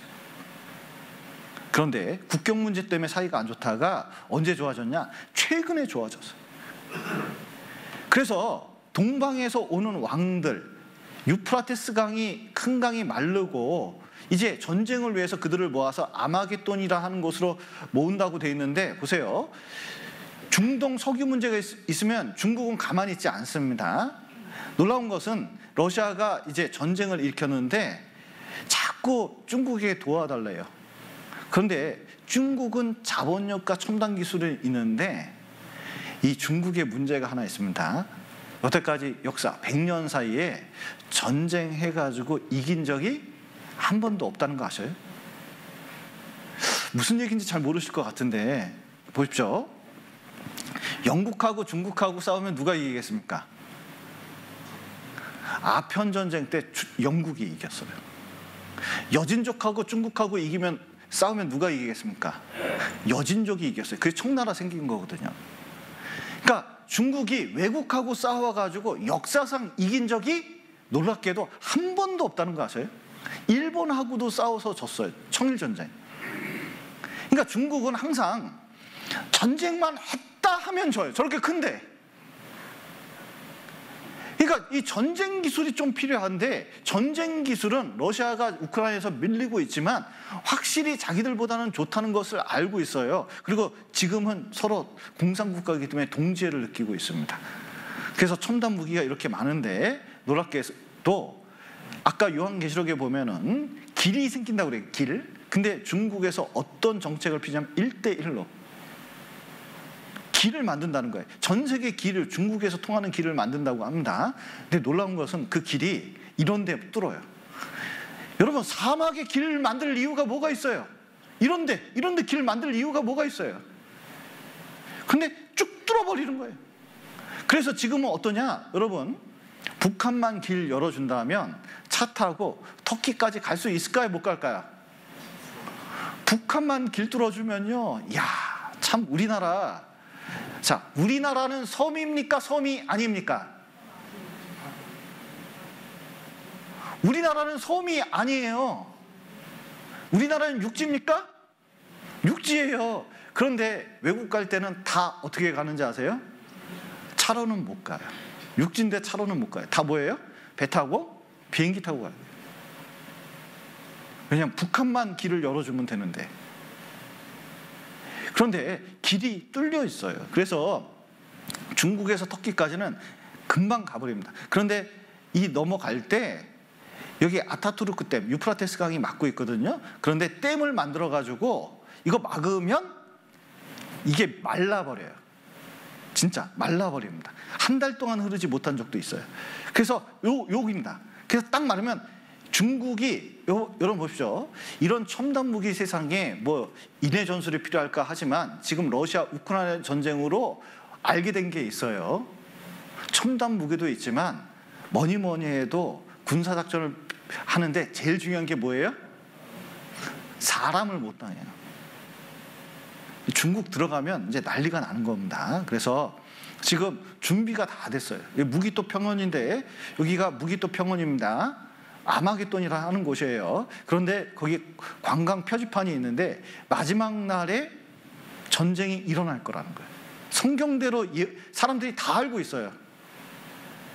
그러면 전쟁이 일어나면 뭐냐? 핵전쟁입니다. 왜냐하면 중동 국가에서 유일하게 핵무기를 가지고 있는 나라가 이스라엘인데 한 100개 정도 갖고 있다고 알려져 있어요. 100개면 충분합니다.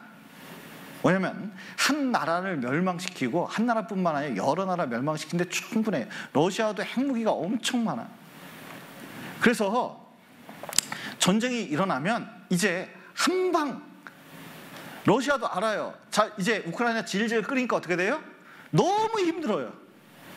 그런데 한 방에 끝나야 돼요. 근데 이스라엘 침공할 때는 한 방에 끝내려고 합니다. 왜냐하면 여기서는 인구가 중요한 게 아니에요. 여러분, 우리나라 전쟁 일어나면 전쟁 일으키고 싶을까요? 안 일으키고 싶을까요? 우리나라에서 가져갈 게 뭐 있어요? 여러분 생각해 보세요. 침공해서 가져갈 게 뭐가 있어요? 없어요. 다 사람이에요. 나 데려가 못 쓰게. 쓸 게 없어요. 아니 우리 데려가서 뭐에 쓰겠어요? 그런데 보세요. 이스라엘은 핵을 터뜨려도 돼요. 왜냐하면 터뜨리고 거기서 뭐 가져가면 돼요? 석유만 빼가면 되는데. 그래서 예루살렘을 친 모든 백성에게 여호와께서 내리실 재앙이 이러하니 곧 섰을 때 그 살이 썩으며 그 눈이 구멍 속에서 썩으며 그 혀가 입속에서 썩을 것이요 그랬는데, 보세요. 사람이 죽을 때 섰을 때 썩습니까? 누웠을 때 썩습니까? 누워서 섰을 때 썩는데 핵이 딱 터지면요 섰을 때 살이 썩는다는 거예요. 이렇게 뻥 하면 순식간에 썩어버립니다. 이거 빈 컵을 전자레인지에 넣으면 이거 뜨거워질까요? 안 뜨거워질까요? 이거 잘 안 뜨거워져요. 중간에 습기가 없잖아요. 절대로 뜨거워지지 않습니다. 왜냐하면 이 물을 비벼서 뜨거워지는 건데 이게 안 뜨거워져요. 그런데 물 넣고 비비면, 물 넣고 돌리면 어떻게 돼요? 뜨거워져요. 그런데 자 보세요. 여기 보이시나요? 호수 같은 눈? 핵이 딱 떨어지면 이 눈부터 썩습니다. 증발돼가지고. 이 물기가 많잖아요. 이게 썩어버려요. 그리고 온 몸이 어떻게 돼요? 물로 돼 있기 때문에 다 썩어 들어가는 것처럼 보이는 거예요. 이렇게 죽습니다. 이렇게. 어느 날 여러분은 중동에서 전쟁이 일어났다는 얘기를 들을 거예요. 그리고 이제 그걸 보고 눈물을 흘리게 될 겁니다. 네, 왜냐하면 그때 구원받을 거. 그때 듣기만 하면 되는데 어려운 거 같으면 얘기를 안 해요. 여러분, 구원받고 천국 가는 게 어려운 거 같으면 여러분에게 이렇게 목 찢어지게 얘기할 필요가 없습니다. 그런데 이제 듣고 믿으면 되는데, 여기 이런 사건하고 비슷해요. 여기 히로시마 상공에 비행기가 쫙 나타났어요. 삐라를 뿌렸습니다. 거기에 히로시마 시민에게 경고한다. 모든 시민은 8월 6일 아침 몇 시까지 50리 밖으로 도망가라. 왜냐하면 엄청난 폭탄이 터져가지고 많은 사람이 죽을 것이기 때문에 피하라는 거예요. 왜냐하면 핵무기가 이때 처음 발명됐거든요. 그런데 사람들이 이거 듣지 않았어요. 삶의 터전은 어떻게 금방 떠나냐. 아니 삐라 뿌린다고 내가 들을 줄 알고? 그런데 미국 사람이 어떤 사람인지 아는 일본 사람들은 50리 밖으로 여기 옮겼습니다. 이사 갔어요. 그리고 비행기 딱 한 대, 여러 대도 아니에요. 그리고 폭탄 딱 한 발, 폭탄을 많이 뿌린 것도 아니에요. 뚱뚱이라는 아주 통통한 폭탄 하나 딱 떨어뜨리고 멀리 갔습니다. 뻥 터졌는데 히로시마 시민 그 수십만 명이 죽었어요. 진짜 이렇게 됐어요. 폐허가 됐어요. 그러면 이 시민들은 B라 가지고 잘 생각해보고 고민하는 시간이 있습니다. 피했으면 됐는데 이들이 다 죽은 거예요. 우리도 마찬가지입니다. 여러분, 이스라엘이 회복하고 수많은 징조가 있고, 그리고 이제 유럽이 하나가 되는 걸 보고 있고, 성전이 지금 이루어질 준비 다 돼 있고, 지금 표로 매매 수단 다 쓰이고 있고, 여러분 아마겟돈 전쟁이 일어날 수 있는 러시아의 준비는 다 돼 있습니다. 그 수많은 경고를 했는데 이러는 거예요. 난 몰라. 이러면 되겠습니까? 안 되겠습니까? 여러분, 주님은 이제 재림하시고 이 세상은 끝나요. 그러면 자 보세요. 이 예언을 보여주신 이유가 있어요. 자, 하나님께서 예언을 하실 때, 예언을 하시면, 자, 이 예언을, 미래의 예언을 왜 해주시냐? 예언은 미래에 생길 일을 말씀해 주시는 거잖아요. 왜냐하면 시간 위에 계시니까 미래가 있다는 거, 장래가 있다는 걸 보여주시려고 하는데, 영원한 미래를 보여주시려고 하는 겁니다. 영원한 미래. 예언 중에 가장 큰 예언이에요. 영원한 미래. 이걸 몰라요. 참 답답해요. 이게 잠자리 유충이라고 있습니다. 잠자리 유충이 있는데 이게 이제 장구벌레 같은 거죠. 그러면은 알을 탁 놓고 있으면 막 있습니다.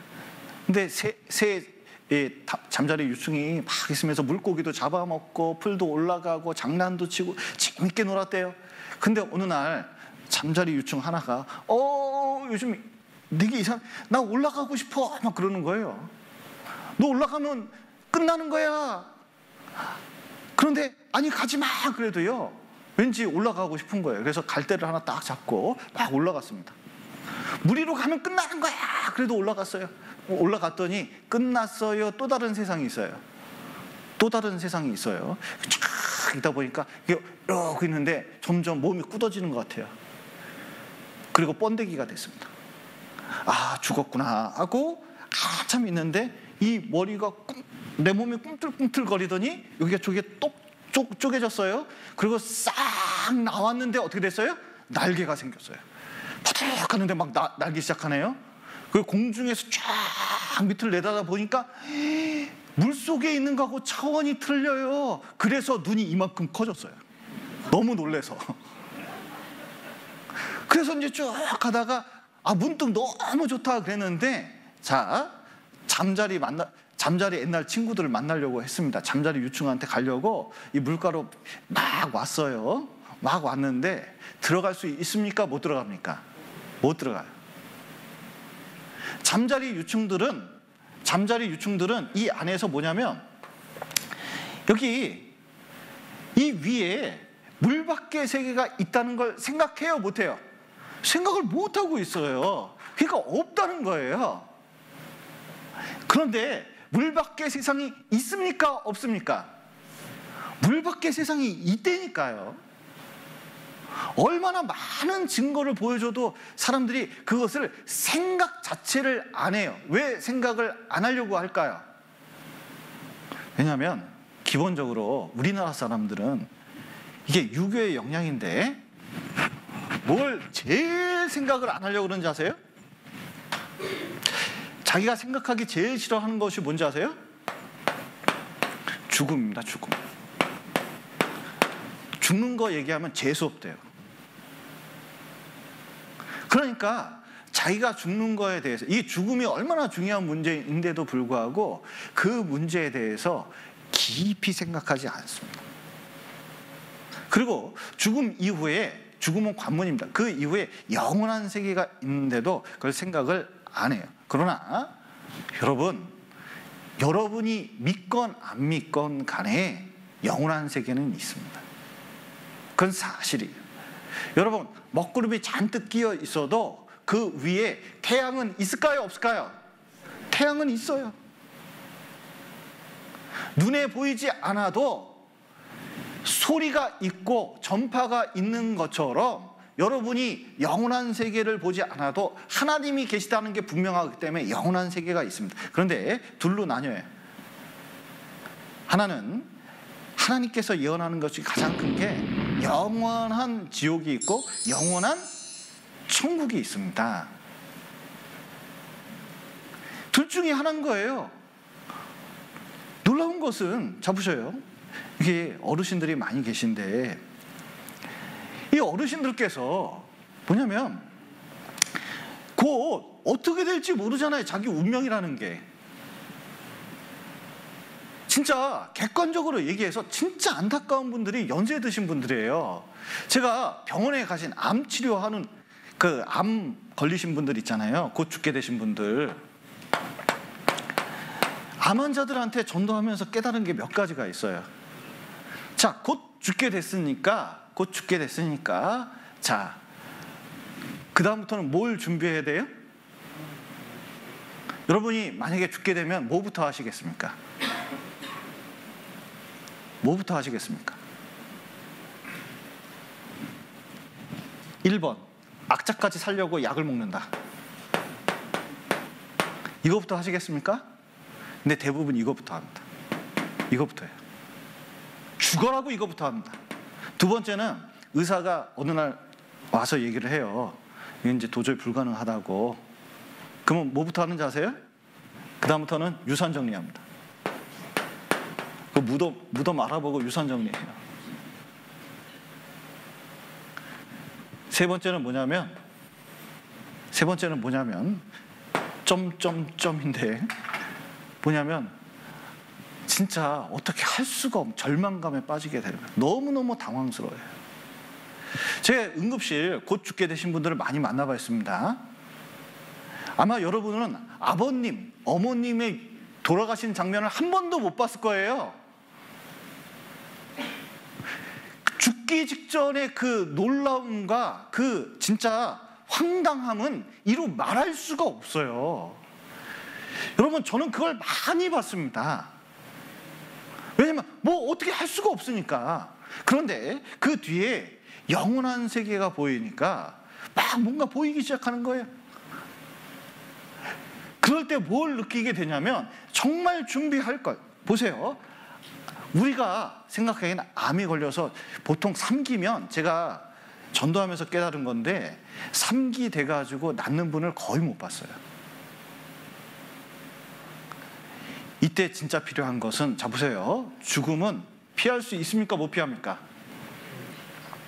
암에 걸리든 암에 걸리지 않든, 나이가 들었든 나이가 들지 않든 죽음은 피할 수가 없어요. 반드시 있게 됩니다. 그러니까 진짜 이제 좀 정신이 있을 때, 와서 말씀을 들을 수 있을 때 뭐가 필요하면 정말 이 영원한 세계에 대해서 준비를 할 필요가 있거든요. 그런데 참 희한해. 생각조차를 안 하려고 그래요. 지금 자기 영혼이, 자기가 지옥 가게 생겼는데도, 여러분 죽어봐야 안다 그러면 생각을 해보셔요. 죽어봐야 안다 그러면 참 어르신들 진짜 생각 없이도 말하시는 분들이 계셔요. 진짜 답답한 얘기예요. 뭐냐면 죽어봐야 알지. 그야말로 그분에게 묻고 싶어요. 죽어봤어요? 죽어봤어요? 죽어보면 압니다. 뭐냐면 자기가 어디가 있어요? 영원한 지옥 가 있다는 걸 알게 돼요. 진짜로. 여러분, 여기 독약이 있습니다. 독약 아시죠? 아니면 코로나 있다 할까요? 아주 톡한 코로나? 이거 걸리면 죽는 코로나. 자, 이거 코로나 있다 해보시죠. 자, 이게 코로나가 독한지 아닌지, 독약이 독한지 아닌지, 먹고 죽는지 안 죽는지 먹어봐야 압니까? 안 먹어봐도 압니까? 아니, 죽는지 안 죽는지 먹어봐야 알지. 이러면 어떤 사람이에요? 죽겠다는 사람이에요. 중요한 것은 이런 건 맛보고 알아야 됩니까? 이거 맛보기 전에 알아야 됩니까? 맛보기 전에 알아야죠. 천국과 지옥을 세상에 가봐서 안다고요? 말도 안 되는 얘기하고 있는 거예요. 본인이 무슨 말을 하고 있는지도 몰라요. 여러분, 성경은 말씀하고 계십니다. 나의 이 가죽, 이것이 썩은 후에 내가 육체 밖에서 누굴 본다고요? 하나님 본다. 왜냐하면 자 보셔요. 하나님 계십니까 안 계십니까? 하나님 틀림없이 있거든요. 여기 나라고 했는데 이 나가 영혼입니다. 실제 가장 중요한 게 영혼이거든요. 영혼이 있습니까 없습니까? 있거든요. 그러면 내가 육체 밖에서 하나님을 다 보게 돼요. 거룩하신 하나님을 보게 됩니다. 그때 하나님 만날 준비 됐냐? 여러분 좀 하나님 만날 준비 되셨어요? 여기 보셔요.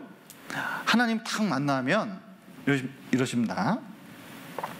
탁 만나게 되면 하나님이 두루 다니시며 사람을 잡아 가두시고 개정하시면 누가 능히 막을 쏘냐? 하나님은 허망한 사람을 아시나니 악한 일은 상관치 아니하시는 듯 하나 어떻게 하셔요? 다 보셔요. 일일이 다 보십니다.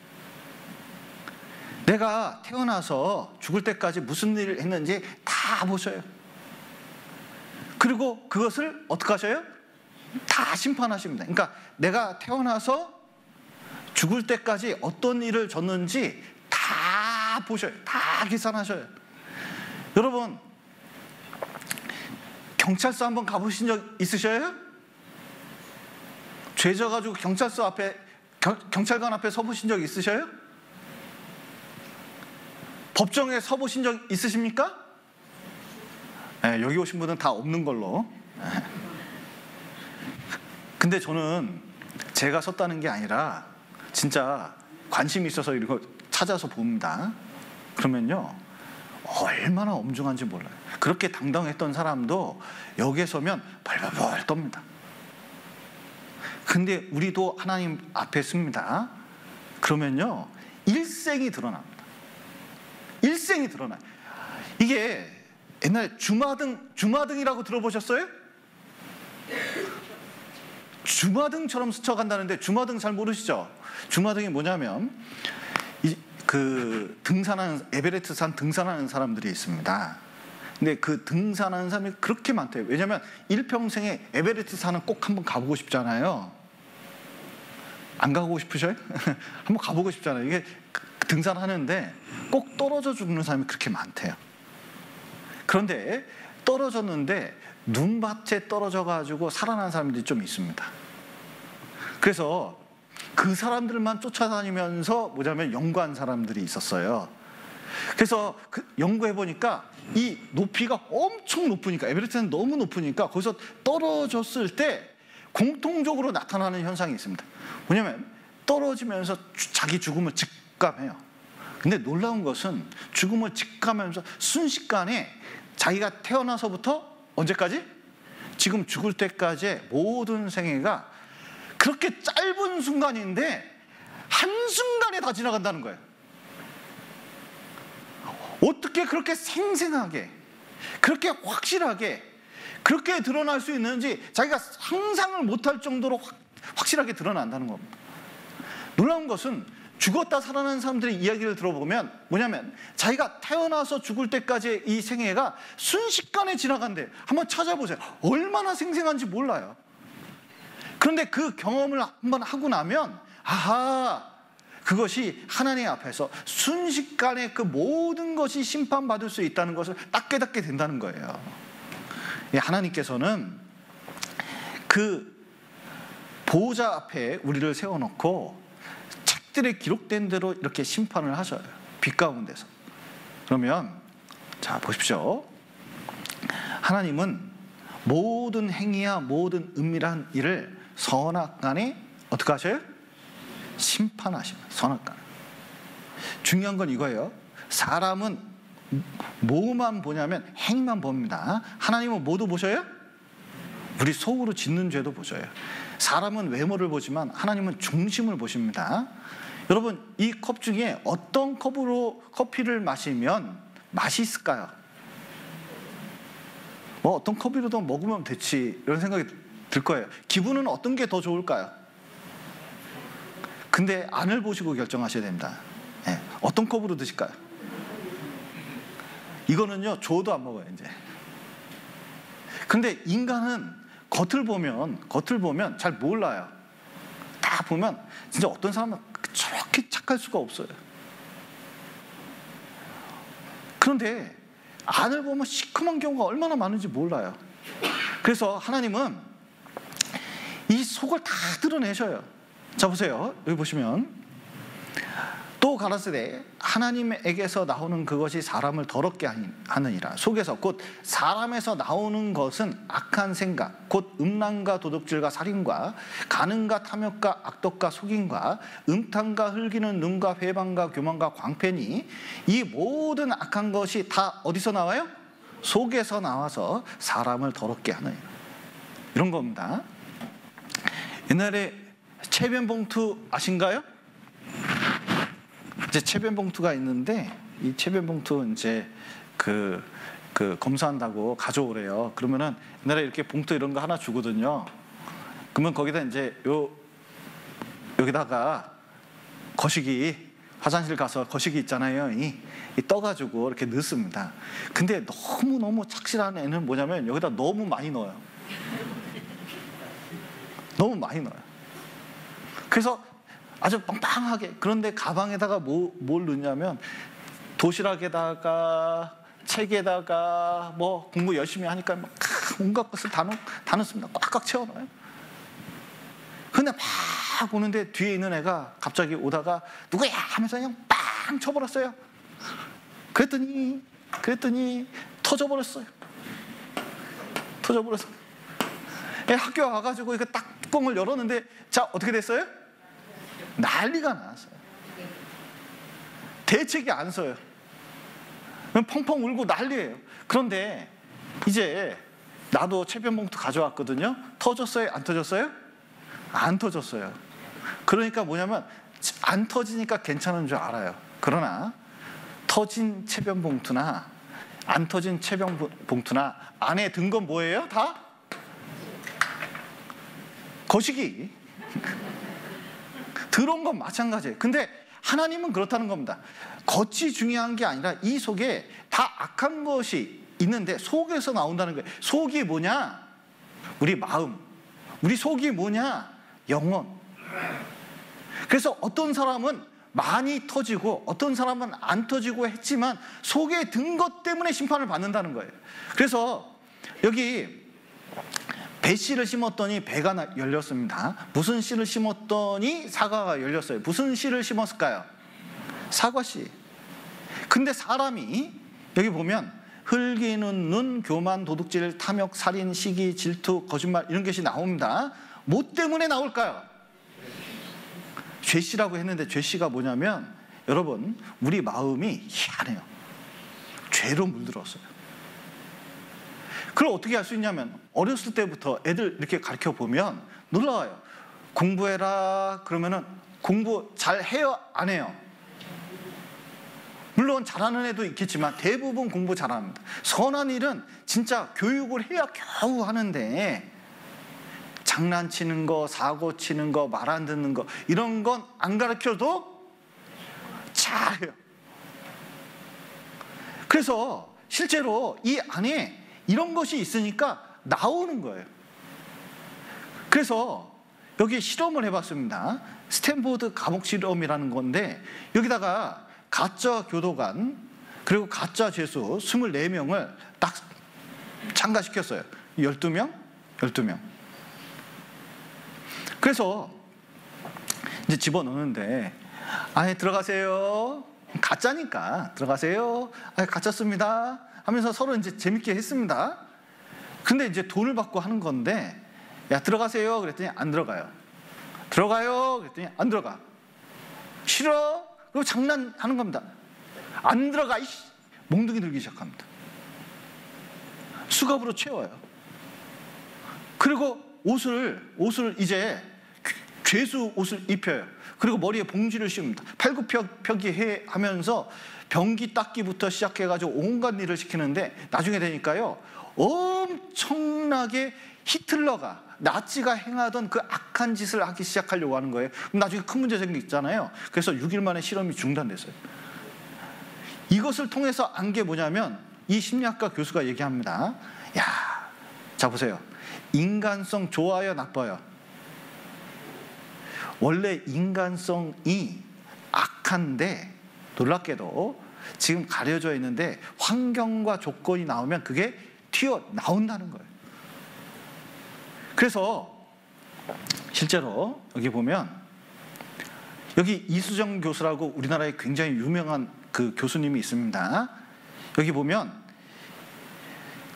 감옥 안에 있는 죄수하고 감옥 밖에 있는 사람하고 공통점이 뭐냐고 물어보는 거예요. 공통점이 뭐냐고. 이게 좀 다르냐고 물어본 거예요. 그런데 이분이 이렇게 얘기합니다. 놀라운 것은 20년 연구 결과를 정리하면 인간은 누구나 뭐가 될 수 있다? 범죄자가 될 수 있다. 왜냐? 나는 욕망이 있어요, 없어요? 죄성이 있어요, 없어요? 여러분, 누구 욕하고 싶은 욕망이 있어요, 없어요? 야, 이씨. 뭐 갈아 마셔도 싫잖아요. 막 있어요, 없어요? 네. 여러분, 성욕이 있습니까, 없습니까? 욕심이 있습니까, 없습니까? 이게 얼마나 대단하면 욕망이 대단한 게요. 이게 대단해요. 음욕이 올라오잖아요. 참, 나 인간이 음욕 올라온 인간들 몇 명 봤거든요. 올라오면요, 음욕이 올라오잖아요. 어쩔 수가 없어요. 남자를 봐도 여자를 봐도 그것밖에 생각이 안 난대요. 그리고 꼭 어떻게 해요? 나중에 죄를 져요. 여러분 보십시오. 막 화가 올라와요. 막 분노가 치밀어 오릅니다. 막 화가 막 엄청 났어요. 그러면 가만히 있습니까? 뭘 합니까? 뭘 집어 던지든지 때리든지 하는 거예요. 그런데 이게 왜 그래요? 이 속에 있는 죄가 올라와가지고 그러는 거예요. 보통 큰 문제가 아니에요. 여러분, 도둑질을 왜 하나요? 도둑질. 여러분, 도둑질 한번 해보신 적 있으세요? 잘 생각해보세요. 어렸을 때 잘 생각해보세요. 도둑질 해본 적 있으십니까? 왜 도둑질 했어요? 이게 욕심이 올라오면요, 순식간에 이게 눈에 보이고 아무도 없잖아요. 그럼 그게 내 거예요. 그러니까 이게 죄가 왜 올라와요? 이게 이 안에 있는 게 올라오는 거예요. 그러니까 감옥 안에 있는 사람은 어떤 사람들이에요? 죄가 들킨 사람이에요. 감옥 안에 안 들어간 사람은 어떤 사람이에요? 안 들킨 사람이에요. 여러분 보십시오. 그래서 하나님 앞에 죄 없다라고 할 수 있는 사람이 있을까요, 없을까요? 없어요. 여러분, 인간이 이 속에 죄가 있는데, 잠깐 보시죠. 자, 보십시오. 여기 공작새 같은 죄, 자랑하는 죄. 여러분 좀 자랑하신 적 있으세요? 참 자랑 많이 해요. 여러분, 우리 자랑 많이 합니다. 의외로, 자, 있는 거 자랑할까요? 없는 거 자랑할까요? 놀라운 것은 없는 것도 자랑해요. 이 거지 아버지와 아들이 있었대요. 근데 마을이 불탔대요. 불이 나가지고. 근데 아들이 얘기했대잖아요. 아버지, 우린 탈 게 없어서 너무 좋아요. 그랬더니 아버지가 뭐라 그러면 다 내 덕이다. 그런데 여러분, 많이 배운 사람 뭐 자랑해요? 배운 거 자랑합니다. 영어 써가면서 막 대화를 해요. 어려운 말 쓰고. 그런데 못 배운 사람은 자랑합니까? 안 합니까? 자랑해요? 그래, 나 못 배웠다. 왜? 다 다른 대로 뭐가 있어요. 그리고 염소 같은 고집이 있습니다. 그리고 자, 고집은 어느 성이 제일 고집이 셀까요? 1번 최시성, 2번 송시성, 3번 김시성, 4번 이시성. 자, 성 중에 제일 고집 센 성가는 어디예요? 박씨? 제일 고집 센 사람이 어디에 있냐면 우리 집에 있어요. 다 우리 집에 있어요. 아이고, 저렇게 고집 센 사람 처음 본다고. 다 있어요. 알고 보면 누가 제일 고집이 세요? 나. 그러니까 하나님 말씀에도 꺾지를 않아요. 누가 뭐래도 나는 나야. 뭐예요? 돼지 같은 욕심이 있어요. 그리고 여러분, 기회주의가 있습니다. 그리고 얼마나 이 핥히는지 여러분 보십시오. 가만히 있을 때는 얌전한데 우리 성날 때는요, 누구도 감당이 안 돼요. 여기 뱀같이 한 입으로 두 말 하는 그 속성이 있습니다. 우리 마음도 항상 양갈래길이에요. 그리고 광패, 여기 보면 개구리 같은 마음. 이 개구리가 제일 좋아하는 게 뭐예요? 말하는 거. 개구. 특히 언제 말을 많이 해요? 낮에는 잘 안 해요.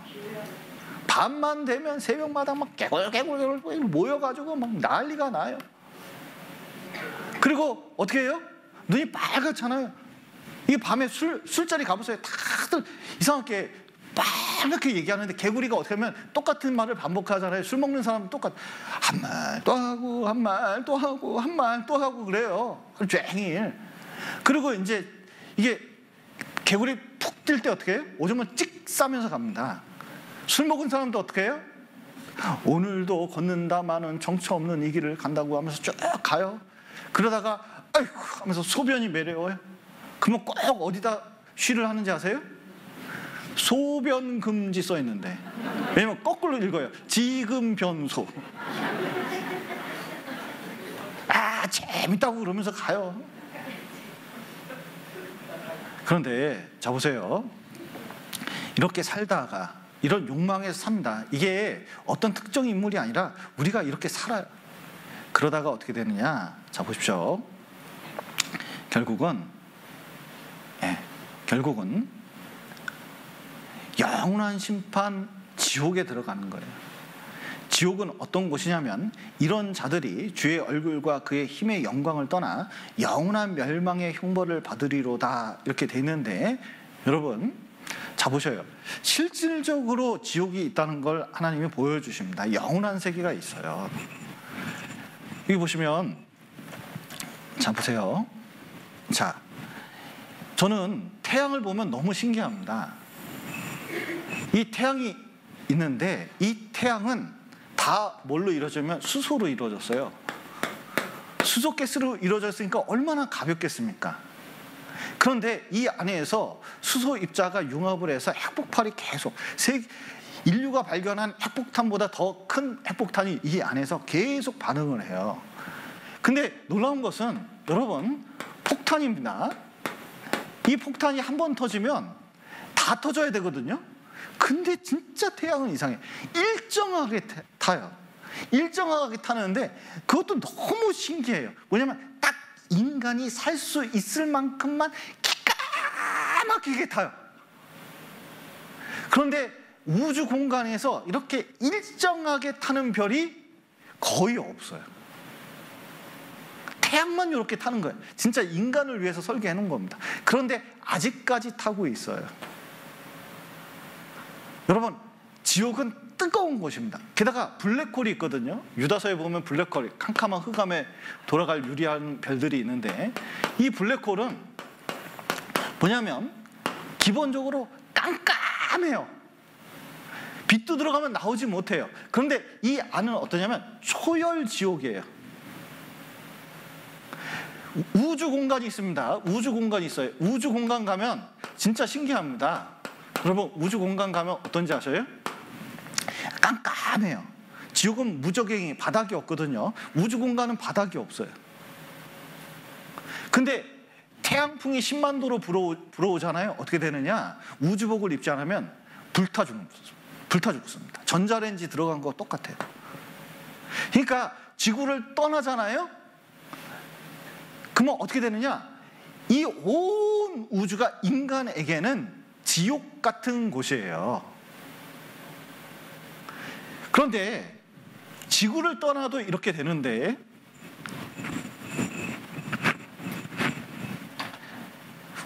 하나님을 떠나면 어떻게 될까? 여러분, 하나님은 빛으로 표현하고 있습니다.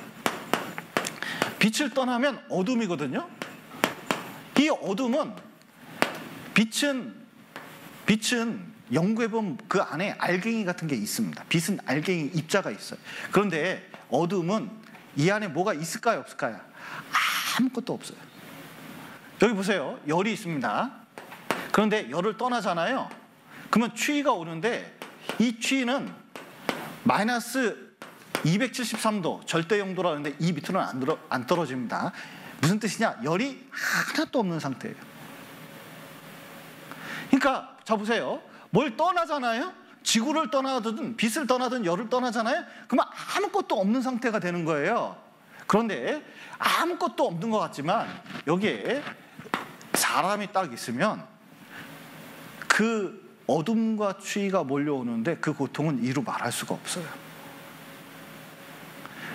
그리고 여기 보십시오. 그런데 인간이 아이가 엄마 품을 떠나는 게 아닙니다. 인간이 하나님을 떠나잖아요. 그곳이 지옥입니다. 영원한 고통이 있습니다. 그런데 인간 스스로가 어떠냐면 내세도 부인하고 하나님도 부인하고 하나님께서는 그 수많은 증거를 보여주는데도 스스로 어디를 향해서 가고 있냐면 지옥을 향해서 가고 있어요. 진짜 이쪽 길로 가야 된다. 구원의 길로 가야 된다. 이쪽 길로 가라. 그랬는데 됐어. 말하지 마. 난 안 믿어.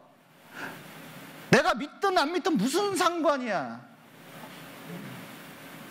그런데 왜 그렇게 하세요? 물어보면요. 이유는 없어요. 이유는 없어요.